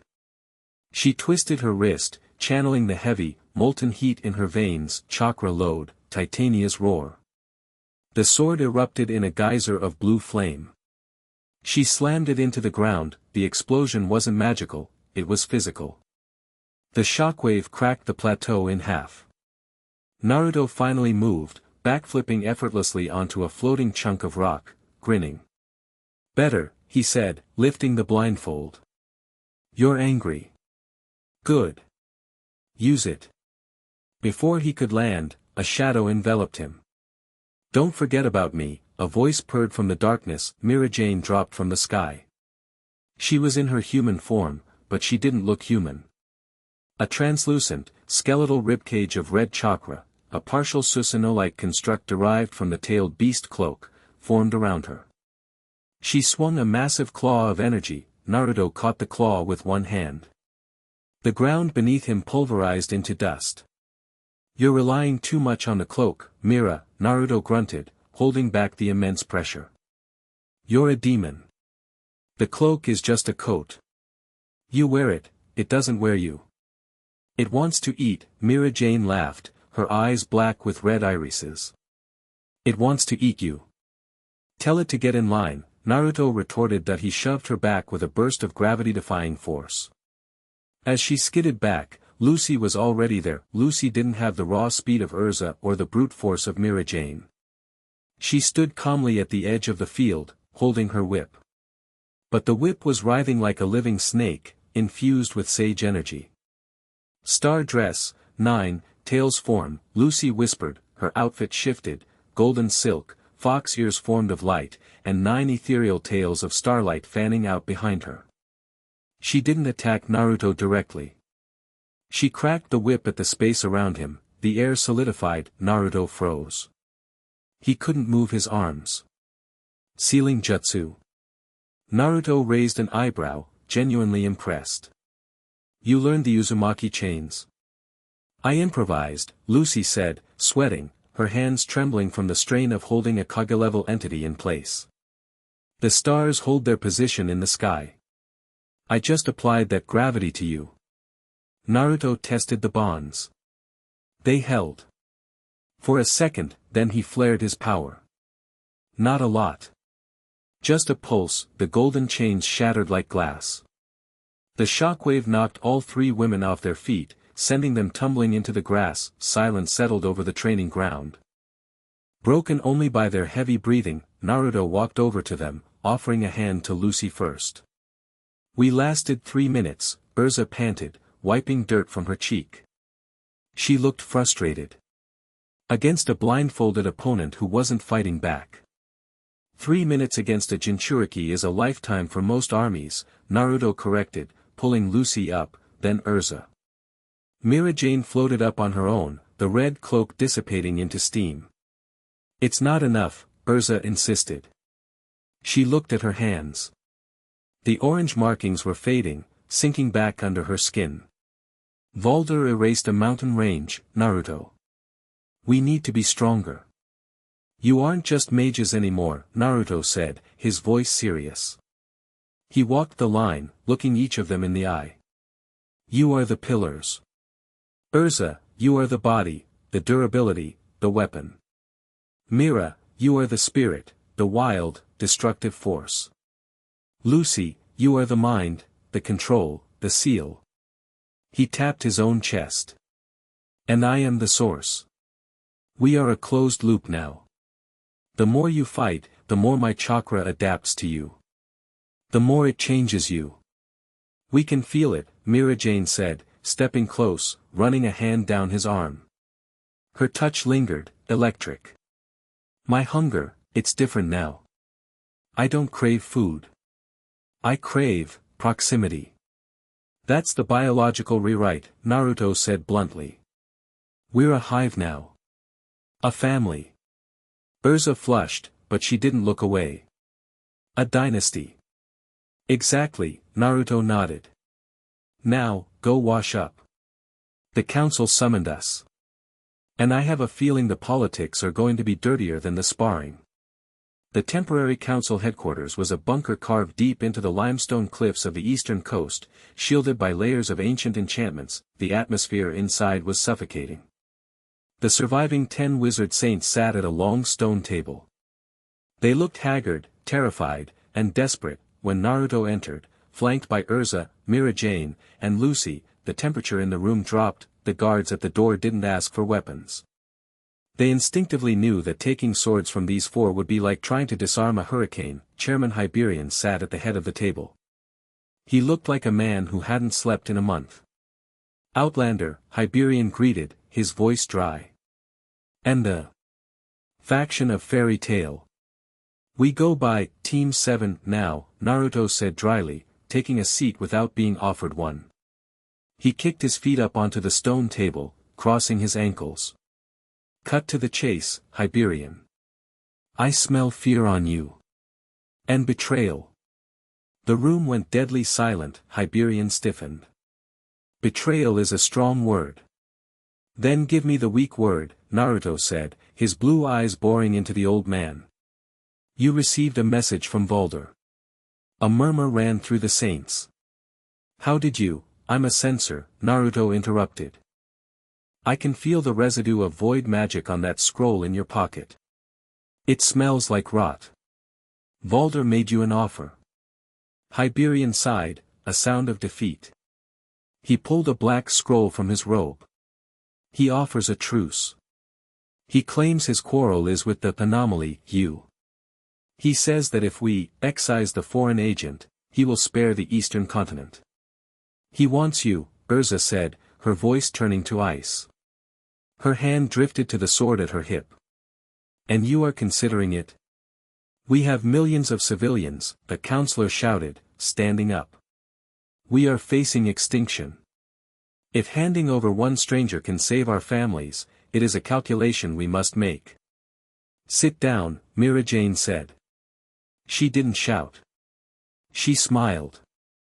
But behind her, a shadow rose, a demonic silhouette that scraped the ceiling. The counselor sat down, pale. Naruto didn't move.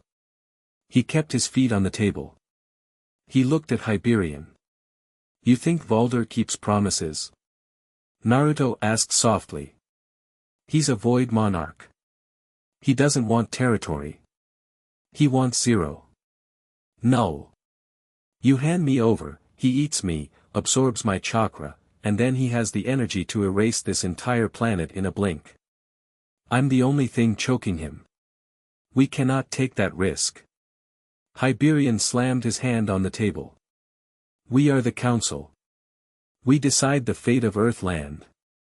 Not anymore. Naruto said that he took his feet off the table and stood up. The pressure hit them. It wasn't magic. It was killing intent. It was the feeling of being stared down by a predator at the top of the food chain. The air in the room became heavy, viscous. The torches on the walls flickered and turned blue. The counselors felt their hearts squeeze, their instincts screaming run. You don't get to decide my fate, Naruto said, his voice low, vibrating through the stone floor. And you certainly don't get to sell me.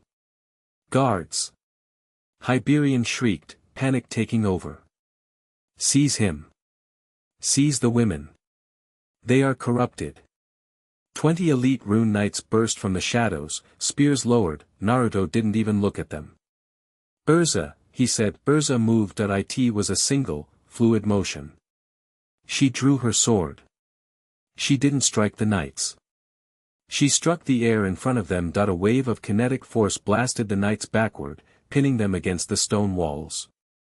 Their armor crumpled like tin foil. Mirajane.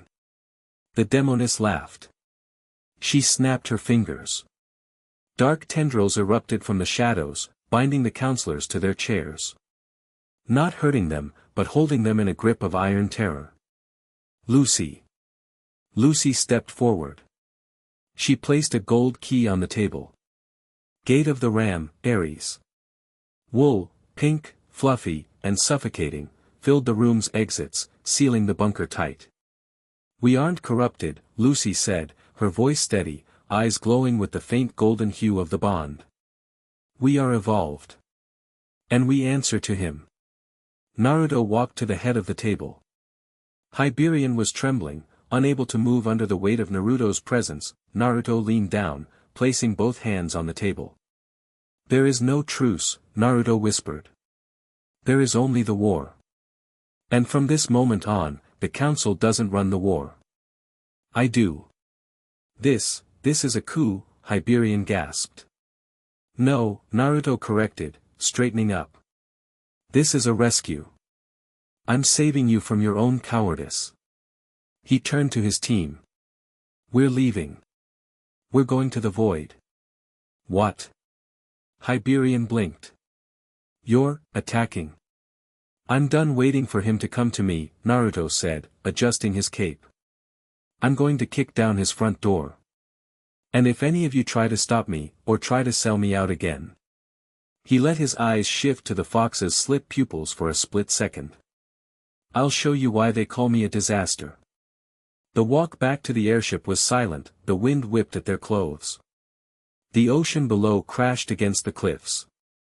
That was reckless, Erza said, though there was a hint of pride in her voice. We just declared martial law on the entire continent.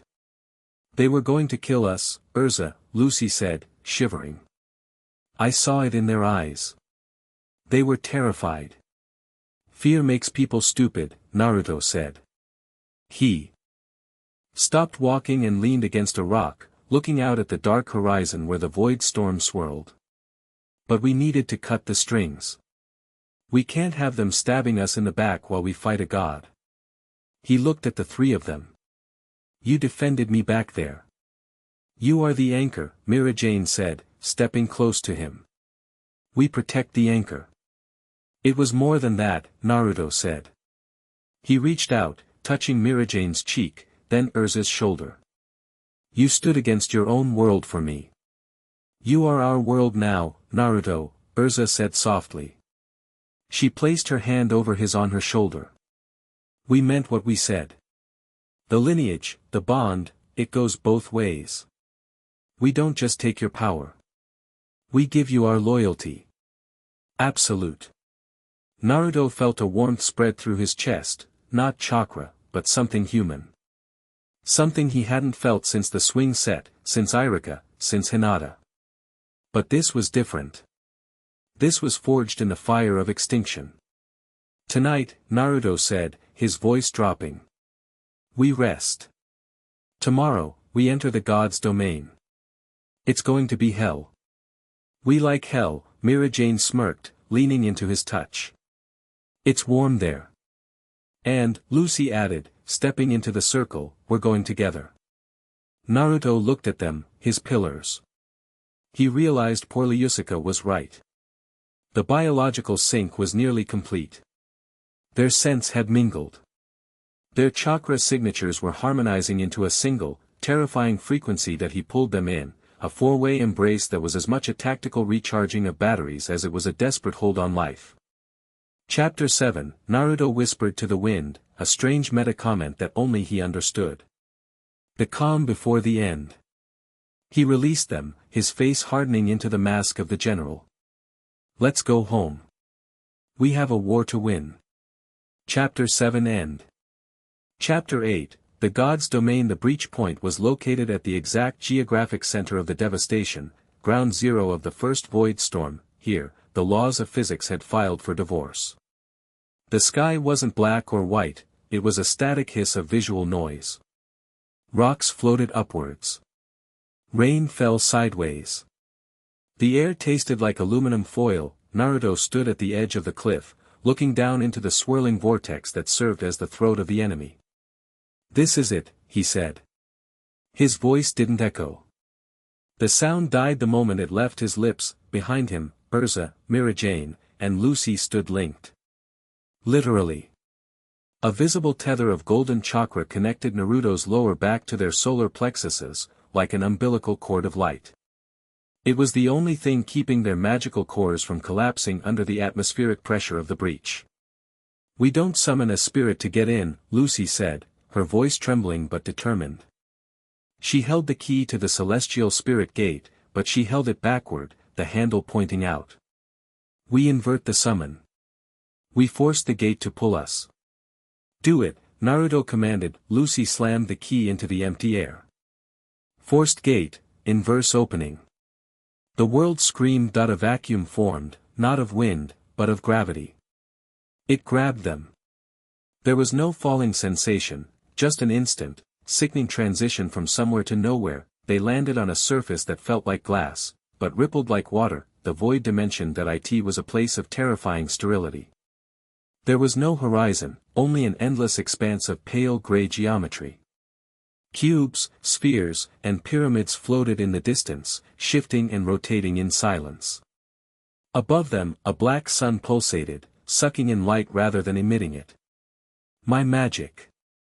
Erza gasped, dropping to one knee. It's heavy. Don't fight the weight, Naruto ordered instantly. He stepped back, pulling the chakra tether taut. If you try to generate your own magic here, you'll burn out in seconds. Run off my battery. Exclusively. He flared his power. The golden tethers pulsed, pumping dense, sage-infused chakra into the three women. Erza's armor, which had begun to rust and crumble in the gray air, instantly repaired itself, glowing with the orange veins of the lineage. Mirajane's skin, which had turned ashen, flushed with vitality. Lucy took a deep breath, her eyes flashing gold. It feels invasive, Mirajane whispered, shivering. Like you're inside my lungs. I am, Naruto said grimly. Keep moving. That black sun isn't a star. It's a fortress. They moved across the glass plains. The environment was hostile in a way that wasn't aggressive, but dismissive. The ground tried to absorb their footsteps. The air tried to silence their breathing. Naruto walked point, his sensory net expanded to the max. He felt blind here. The natural energy of this dimension was dead, null energy. He couldn't use it for sage mode. He was running entirely on his internal reserves and Kurama's generator. Naruto, Kurama's voice was tense. I can't generate chakra forever in a vacuum. We have maybe 4 hours before I have to start eating your life force to keep the girls alive. Then we finish it in 3, Naruto thought back. They reached the base of the black sun up close. It was a massive, inverted pyramid of obsidian, floating 100 meters off the ground. A staircase of white light descended from it, welcoming them. It's a trap, Erza stated, eyeing the stairs. Obviously, Naruto said. He stepped onto the first step. But traps are just invitations with teeth. They ascended. The inside of the pyramid was a cathedral of silence. High vaulted ceilings, pillars of black marble, and at the far end, a throne made of nothing but suspended dust motes. Sitting on the throne was Valder. That he didn't look like a monster. He didn't look like the twisted void beasts or the faceless Null Legion. He looked like a man, tall, elegant, with skin like polished marble and hair that flowed like liquid ink. He wore robes of simple white. That he was reading a book. You are late, Valder said. He didn't look up. His voice sounded like it came from everywhere at once. Traffic was bad, Naruto said, stopping 10 paces from the throne. He signaled the team to fan out. We had to clear some trash off the road. Valder closed the book. He looked at Naruto. His eyes were holes in reality, perfectly black circles with no whites, no pupils. The anomaly, Valder mused. He stood up. He was tall, easily 7 feet. And his, pets. We aren't pets, Erza snapped, summoning 2 swords. We are Fairy Tail. Fairy Tail, Valder repeated the name as if tasting a rotten fruit. A guild built on the concept that emotional volatility is strength. How primitive. Magic is a disease, child. It is entropy. It allows you to break the laws of physics because you feel sad or angry. It is chaos. He spread his arms. I am the cure. I bring the null state. Perfect equilibrium. No pain. No loss. Just stillness. Sounds boring, Naruto said. He shifted his stance, sinking into a combat crouch. And dead. Is it? Valder tilted his head. You speak of life, Uzumaki Naruto. Yet you are a weapon crafted by a village of killers. You house a demon of hatred. You have seen worlds burn. Valder stepped down from the dais. He didn't walk, he flickered, appearing instantly in front of Naruto. Naruto punched. That it was a reflex. A strike that could shatter a mountain. Valder caught it. That he didn't block it. He caught Naruto's fist in his open palm. The impact shockwave didn't happen. The kinetic energy simply vanished. I know you, Valder whispered, leaning down. I know your chakra. It tastes of the Otsutsuki. The Star Eaters. Naruto's eyes widened. How do you? I am old, Valder smiled, a thin, cruel line. I remember when magic was young. I remember the travelers who seeded dimensions with chakra. You are a descendant of the sage. He released Naruto's hand and shoved him. Naruto flew back, skidding across the obsidian floor.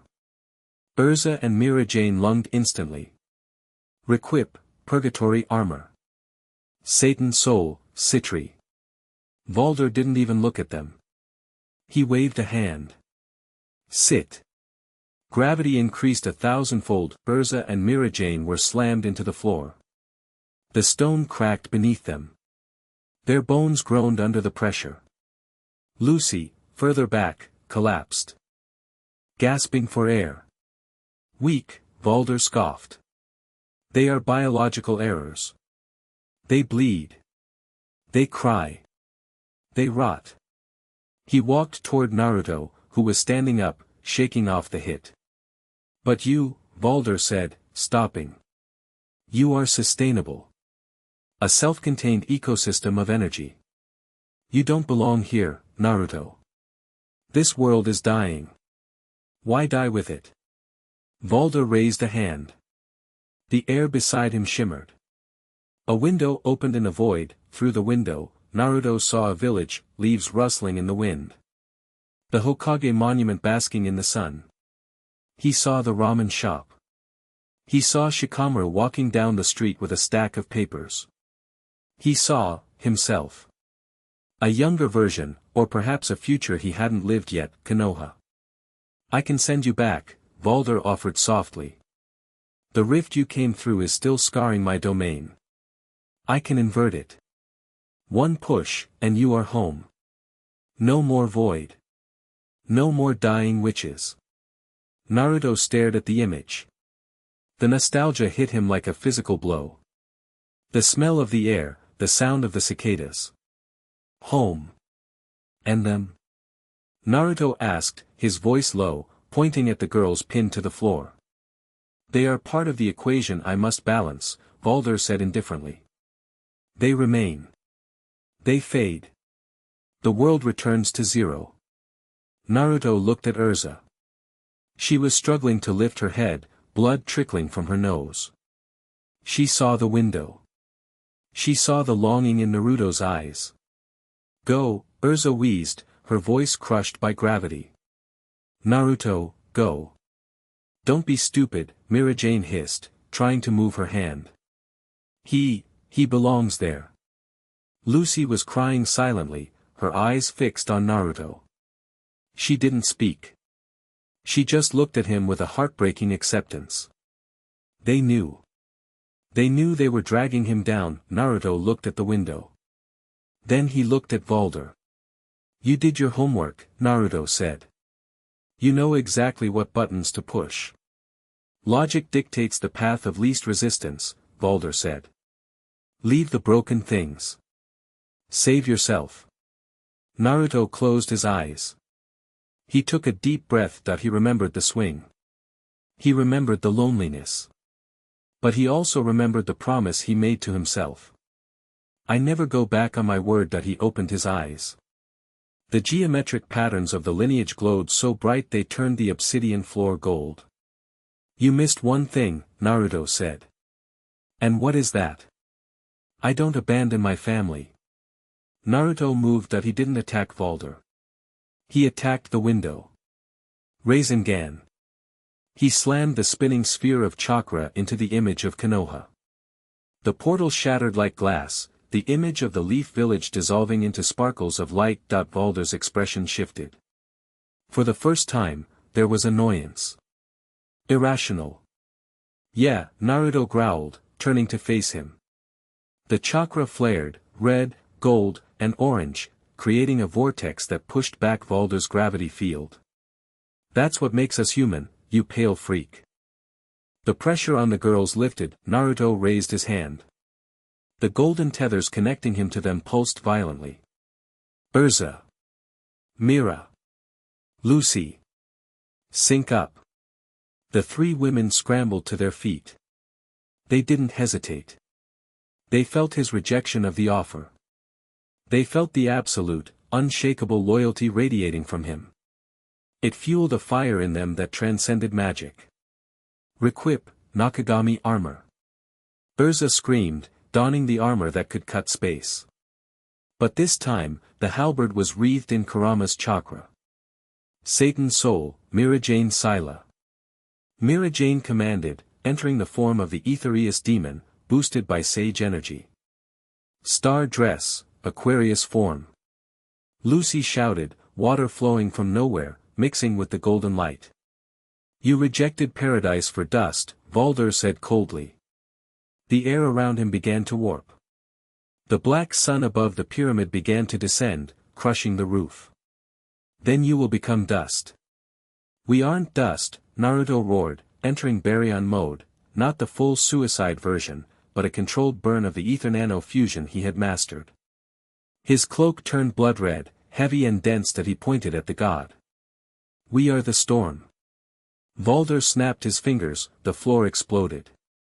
Thousands of black spikes shot up from the ground. Move. The team scattered, but they moved as one organism. Erza took point, her Nakagami halberd slashing through the spikes, erasing the magic that formed them.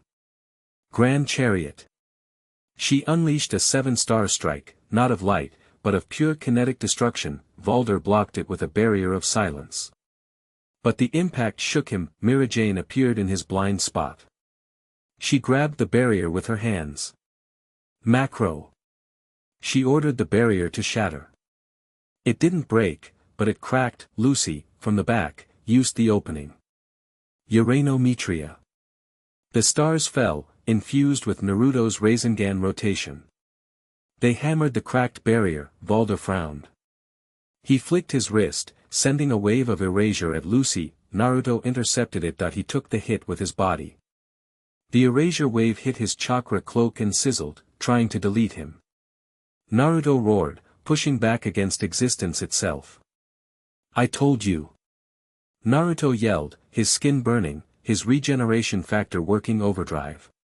He caught Valder's wrist. I'm the anchor. He pulled Valder close. And I'm taking you down to earth.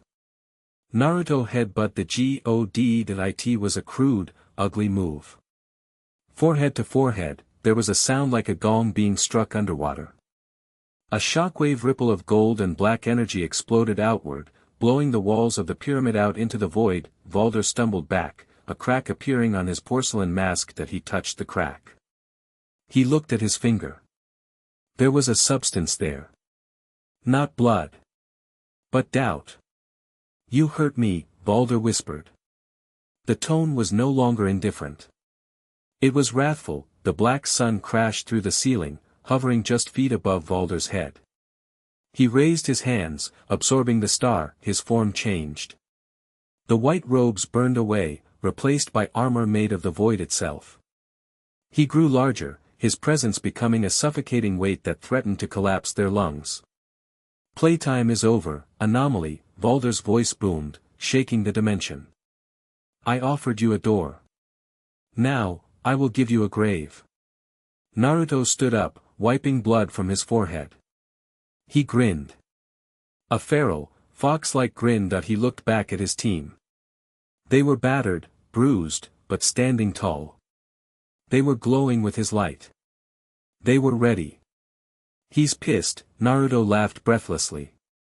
Good, Erza said, spinning her halberd. I hate a quiet man. Let's make some noise, Mirajane hissed, her demon wings spreading wide. Naruto turned back to the ascending god. Chapter 8, Naruto muttered. The part where the god bleeds. Chapter 8 end.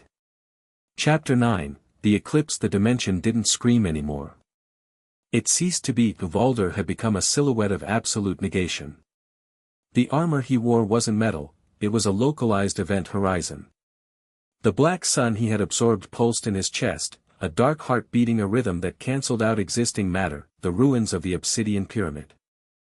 Disintegrated into sand, then into dust, then into nothing. Naruto stood his ground, his boots digging into the vanishing floor. The golden tether connecting him to Erza, Mirajane, and Lucy flickered violently. He's eating the ambient mana, Erza shouted over the roar of the vacuum. My requip is failing. The space won't hold the pocket dimension. My spirits are cut off. Lucy cried, clutching her keys. The gold light around her was dimming. He's turning the lights out, Naruto growled. He wiped the blood from his forehead. Kurama, talk to me. What's the play? There is no play. The fox's voice was uncharacteristically quiet. He is a singularity. If you touch him, you lose your hand. If you blast him, he drinks it. We are fighting gravity itself. We don't fight gravity, Naruto said, his eyes narrowing as Valder floated closer, the ground vanishing beneath the god's feet. We defy it. Valder raised a finger. Null ray. A beam of black silence shot toward them. It wasn't fast, it was instant. Naruto didn't dodge. He couldn't, it covered the entire horizon. He slammed his hands together. Truth-seeking orb, expansion. 3 black orbs from his back shot forward, expanding into a thin, curved shield. The null ray hit the shield, the sound was agonizing, a high-pitched shriek of existence being tortured. The truth-seeking balls, composed of all 5 nature transformations, began to crack. They were being erased. I cannot be stopped, Valder's voice boomed inside their skulls. I am the end of the story. The shield shattered, the blast hit Naruto. He was thrown backward, crashing into the 3 women. They tumbled together through the gray void, skidding across floating debris. Naruto groaned, smoke rising from his chakra cloak. His left arm was gray, lifeless, temporarily deadened by the null energy. Naruto. Mirajane scrambled over to him. She touched his arm. It was ice cold. I'm fine, Naruto gritted out, forcing regeneration chakra into the limb. The gray receded, but slowly. He's too dense. He's stacking mass. We can't hurt him with normal attacks. Valder hovered above them, charging a second shot. This one was larger, a sphere of destruction the size of a moon. Kurama, Naruto said, his voice dropping to a whisper. Baryon. No, Kurama snapped. In this environment? With your reserves already compromised? You'll burn out in 30 seconds. You will die, Naruto. If I don't, we all die in 10, Naruto countered. He looked at Erza, then Mira, then Lucy. They looked terrified, but ready. I have to burn it all. It's the only way to generate enough density to punch through a black hole. You stubborn brat, Kurama sighed. Fine. But don't say I didn't warn you. Naruto stood up. He stepped away from the girls. Stay back, he ordered. His voice was different. Detached. What are you doing? Erza demanded, trying to grab his shoulder. Naruto stepped out of her reach. Baryon mode. The explosion was silent. A pillar of crimson energy erupted from Naruto. It wasn't the golden glow of the 6 paths, nor the orange of the sage. It was the color of a dying sun, deep, blood-red, heavy particles drifting off him like radioactive ash. His cloak changed, gaining sharp, heavy tails. His eyes turned a piercing, glowing red with the cross pupil. The pressure was immense. It pushed the girls back physically. Naruto. Lucy screamed. Your life force, it's evaporating. She could see it with her enhanced lineage sight. His soul wasn't just burning, it was nuclear fusion. He was consuming his own existence to create a new form of energy. Naruto vanished. He appeared in front of Valder. Valder looked surprised. You dare approach? Naruto punched him. This time, there was no absorption. Naruto's fist, heavy with baryon particles, smashed into Valder's face. The impact shattered the god's mask completely. Valder flew backward, crashing through a floating mountain range, pulverizing the rock into dust. Naruto didn't let up. He blurred, appearing behind Valder. A kick. To the spine. Crack, Valder screamed, a sound of genuine pain. You like Zero? Naruto roared, his voice layered with Kurama's. I'll grind you down to it. He unleashed a barrage. Every hit shaved seconds off Valder's life, but it shaved minutes off Naruto's. His movements were blurring, transcending speed, reacting before thought. He was dismantling the Void Monarch piece by piece, but Valder was ancient. The god caught Naruto's fist. His hand sizzled, burning from the baryon contact, but he held on. You are burning a candle at both ends, Valder hissed, his face now visible, a pale, perfect visage twisted in hate. I just have to wait for the wick to run out. Valder unleashed a pulse of omni-directional gravity. Naruto was pinned in midair. He struggled, the red cloak flaring, but his light was flickering. Damn it, Naruto wheezed. His vision was tunneling. The cold was creeping into his heart. Not yet. He felt his knees weaken. The fusion was eating him faster than he expected because of the void's drain. He was fading. Valder smiled, blood dripping from his mouth. Goodbye, anomaly. He raised a hand to deliver the killing blow, then, a chain wrapped around Valder's neck, not a chakra chain. A chain of starlight and gold. Don't you touch him. Lucy Hartfilia screamed. She stood on a floating platform of debris below. She wasn't hiding. She was glowing, brighter than she ever had.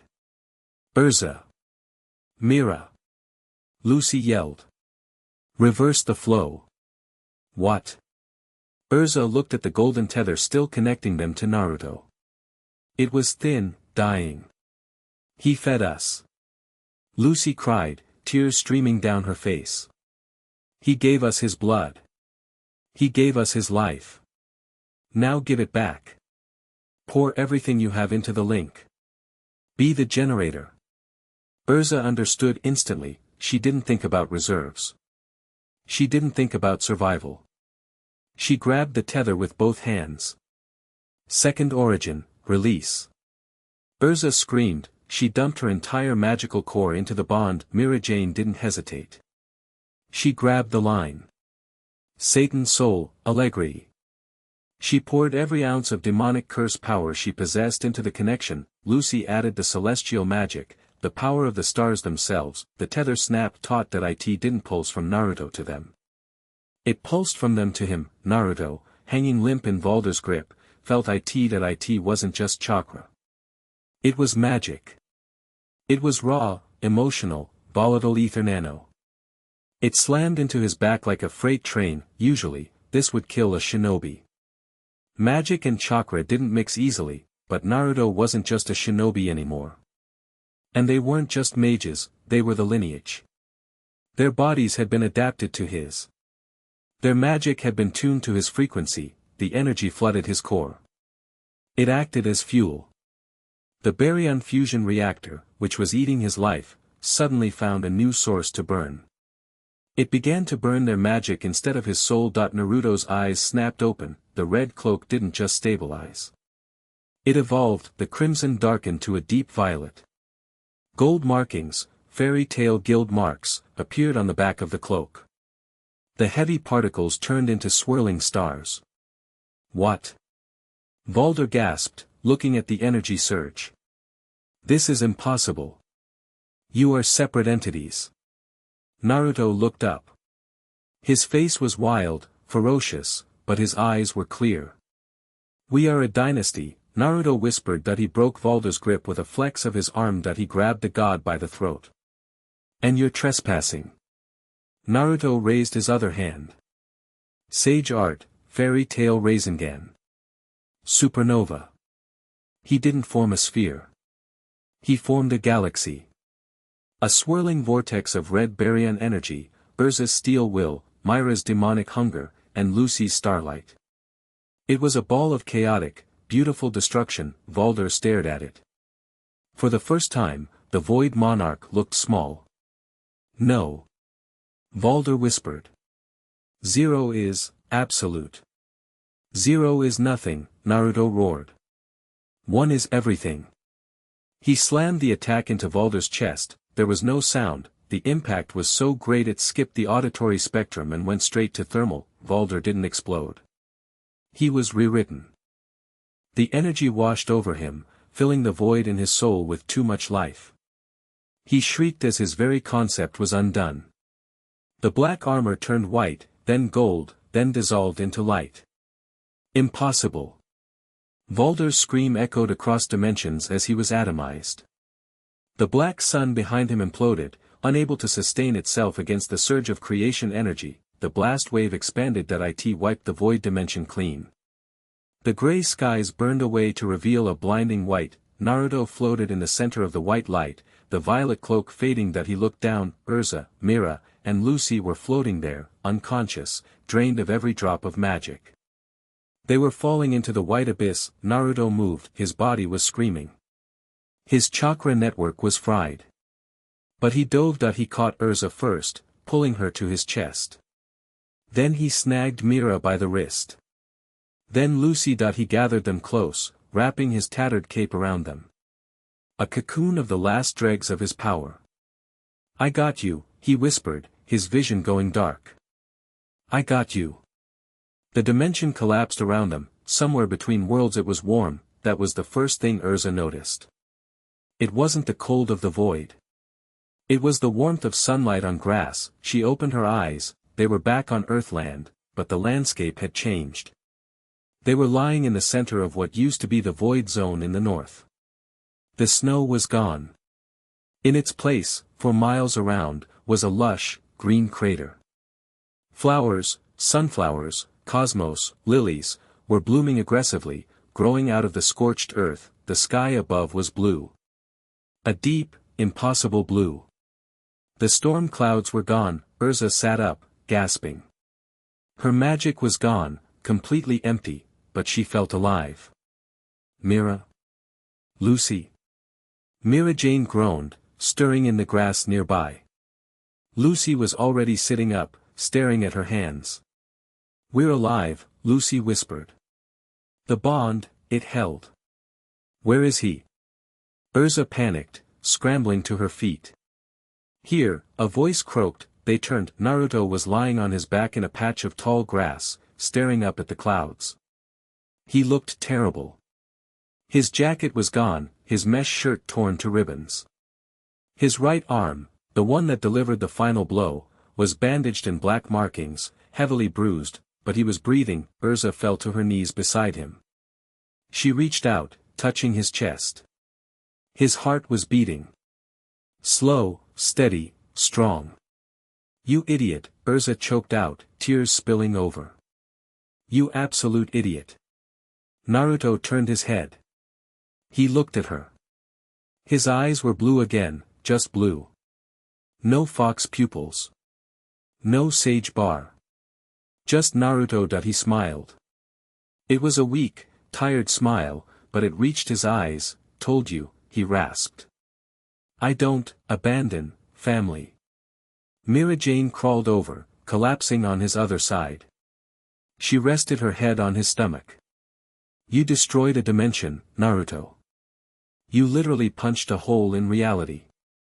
"Had help," Naruto mumbled, lifting his good hand to pat her head. "Good batteries." Lucy joined them, completing the circle. She took his bruised hand and pressed it to her cheek. "The void?" she asked softly. "Gone," Naruto said, closing his eyes. Felt it dissolve. "Volder is dust." A wind blew across the crater. It didn't smell of rot or ozone. It smelled of earth and pollen. In the distance, they could hear the faint sounds of the Alliance army approaching, shouts of confusion and awe at the sudden terraforming of the battlefield.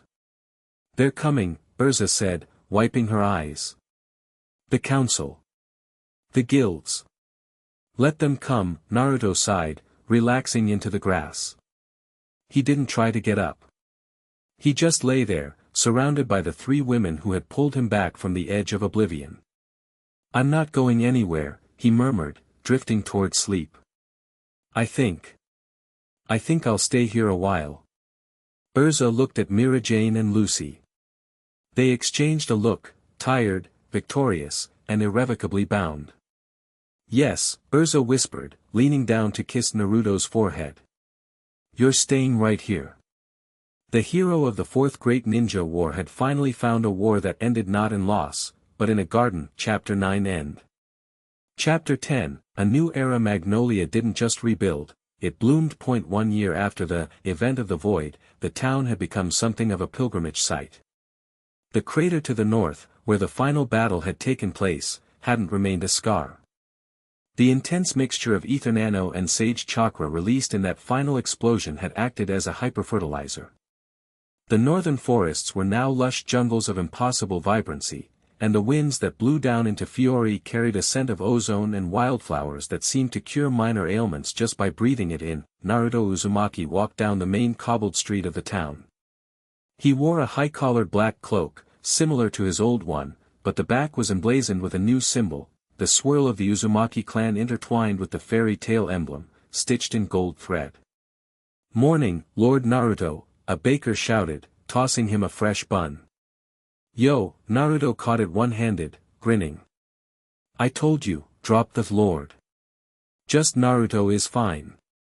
"Can't do that," sir," the baker laughed. "You fixed the sky. My tomatoes have never been bigger."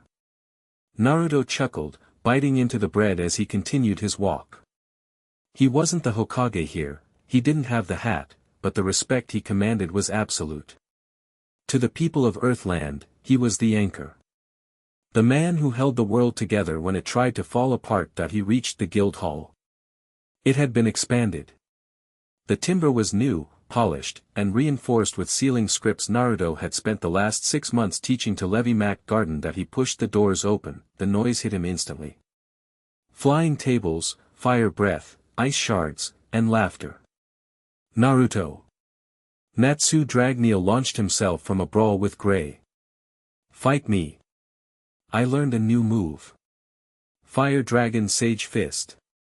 Naruto sidestepped Natsu's charge with a lazy tilt of his head. He stuck out a foot.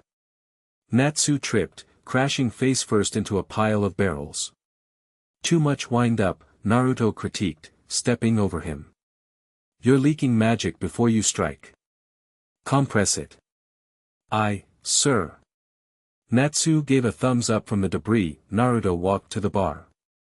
Mirajane was there, wiping a glass. She looked radiant. Her white hair was tied back loosely, and she wore a dress that was slightly more modest than her usual attire, flowing loosely around her waist. "Welcome home," she smiled. The connection between them, the lineage bond, hummed pleasantly in the back of his mind. It was no longer a frantic lifeline, it was a steady, warm background radiation. "Busy morning?" Naruto asked, leaning on the counter. "The usual," Mira replied, sliding a bowl of miso ramen, a permanent menu addition, toward him. "The council sent 3 letters. They want you to oversee the new barrier installation in Erza."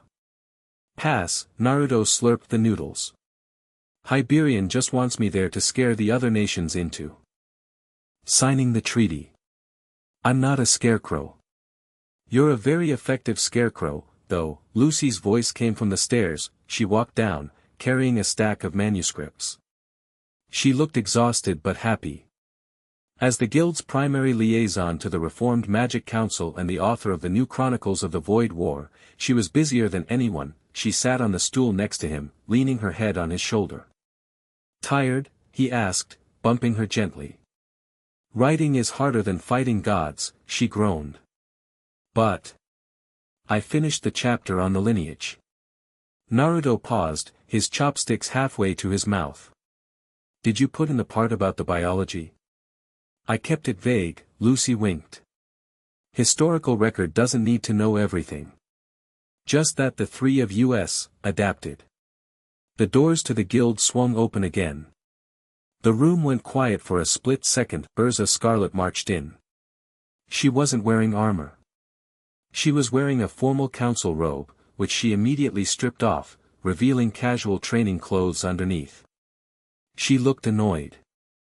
"Bureaucracy," Erza declared, throwing the robes at a terrified guild member, "is the enemy of the soul." She stormed over to the bar, squeezed between Naruto and Lucy, and stole a piece of pork from Naruto's bowl. "Hey!" Naruto protested. "Tax," Erza said, chewing happily. She leaned into him, her hip pressing against his. "The meeting went well. The Alvarez Empire has agreed to the non-aggression pact.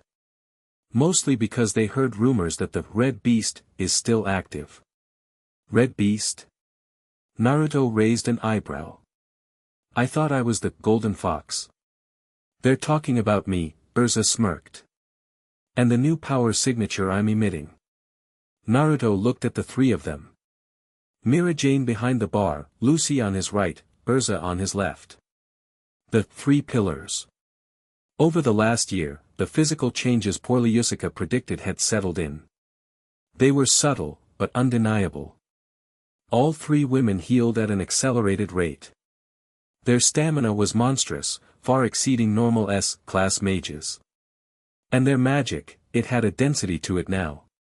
A weight. When they flared their auras, it felt like the ocean crushing you. They were, effectively, the first hybrids.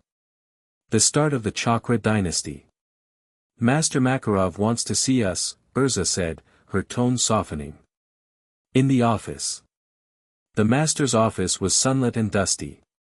Makarov Dreyer sat on his desk, not behind it, swinging his short legs. You wanted to see us, Gramps? Naruto asked, closing the door. I did, Makarov nodded. He looked at Naruto with a profound respect that had only grown over the year. The guild is stable. The world is at peace. But, there is the matter of the future. Makarov pulled a document from his pocket. Poorly Yusuke sent me the latest health evaluations. The room went deadly silent. Naruto stiffened. Is something wrong? Is the void residue coming back?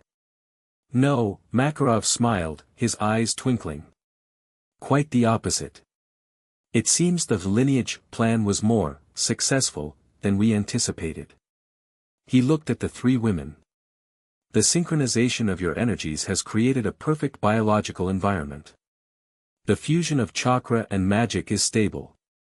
Which means... Mirajane placed a hand on her stomach. Her smile turned soft, secretive. We know, Master. Naruto blinked. He looked at Mira. Then he looked at Erza, who was blushing a deep scarlet but standing tall with pride. Then at Lucy, who was biting her lip, grinning. Wait, Naruto said, his brain stalling. You know what? You're a censor, Naruto, Erza said softly. Stop looking at the world and look at us. Naruto engaged his sensory perception. He focused not on their magic, but on their life force that he felt at point three tiny, flickering lights. Sparks of gold and white. Small, fragile, but vibrating with an intensity that promised power. One inside each of them. Naruto's jaw dropped. All three of you, he whispered. At the same time. Resonance, Lucy shrugged, laughing nervously. When one of us sinks, we all sink. Remember? We're a hive. A dynasty, Mirajane. Corrected, Naruto sat down on the floor. He didn't faint, but his knees definitely gave out that he had faced Madara Uchiha. He had fought Kagaya. He had punched a void god into non-existence. But this? I'm going to be a dad, he mumbled. ×3. Triple the trouble, Makarov cackled. And triple the child support if you run. I'm not running, Naruto said instantly. He stood up, the shock replaced by a surge of fierce, protective joy. I never run. He pulled them into a hug, a clumsy, four-way embrace that crushed the master's paperwork. This world better be ready, Naruto laughed, burying his face in Erza's shoulder. Because if these kids have my chakra and your magic, we're going to need a stronger guild hall. Sunset. The party lasted until evening. When the news broke, thanks to Natsu overhearing and shouting it from the rooftop, the celebration nearly destroyed the building again, but now, it was quiet. Naruto sat on the roof of the guild, his legs dangling over the edge. The sun was setting, painting the sky in hues of orange and purple, colors that reminded him of the Rasengan and the void. Finally at peace, Erza, Mirajane, and Lucy sat with him. They didn't need to speak. The bond transmitted their feelings perfectly, contentment, anticipation, love. Do you miss it? Erza asked quietly. Konoha. Naruto looked at the horizon. He thought about the window Valder had shown him. Sometimes, Naruto admitted. I miss the ramen shop. I miss my friends. But... He reached out, taking Erza's hand. Mirajane leaned against his back. Lucy rested her head on his shoulder. A shinobi's home is where his heart is, Naruto said. And my heart is right here. Mirajane traced the whisker marks on his cheek. You know, history will call you a god. The outlander who descended from the stars to save the world. Let them call me whatever they want, Naruto shrugged. As long as you guys call me Dad. Lucy laughed, a bright sound like bells. I think we can manage that. Naruto looked at the town below, the lights flickering on, families eating dinner, children playing in the streets without fear of the sky falling. He had done it. He had broken the cycle of war. He had planted a tree that would shade the future. That he closed his eyes, feeling the 3 new lives flickering in the force, the beginning of the Uzumaki Earthland bloodline. The Chakra Dynasty, Naruto whispered to the wind. Has a nice ring to it. It does, Erza agreed, squeezing his hand. Now come on. We have a future to plan. They sat there as the stars came out, shining brighter than they ever had before, watching over the guild that was no longer just a team, but a family. Chapter 10 End.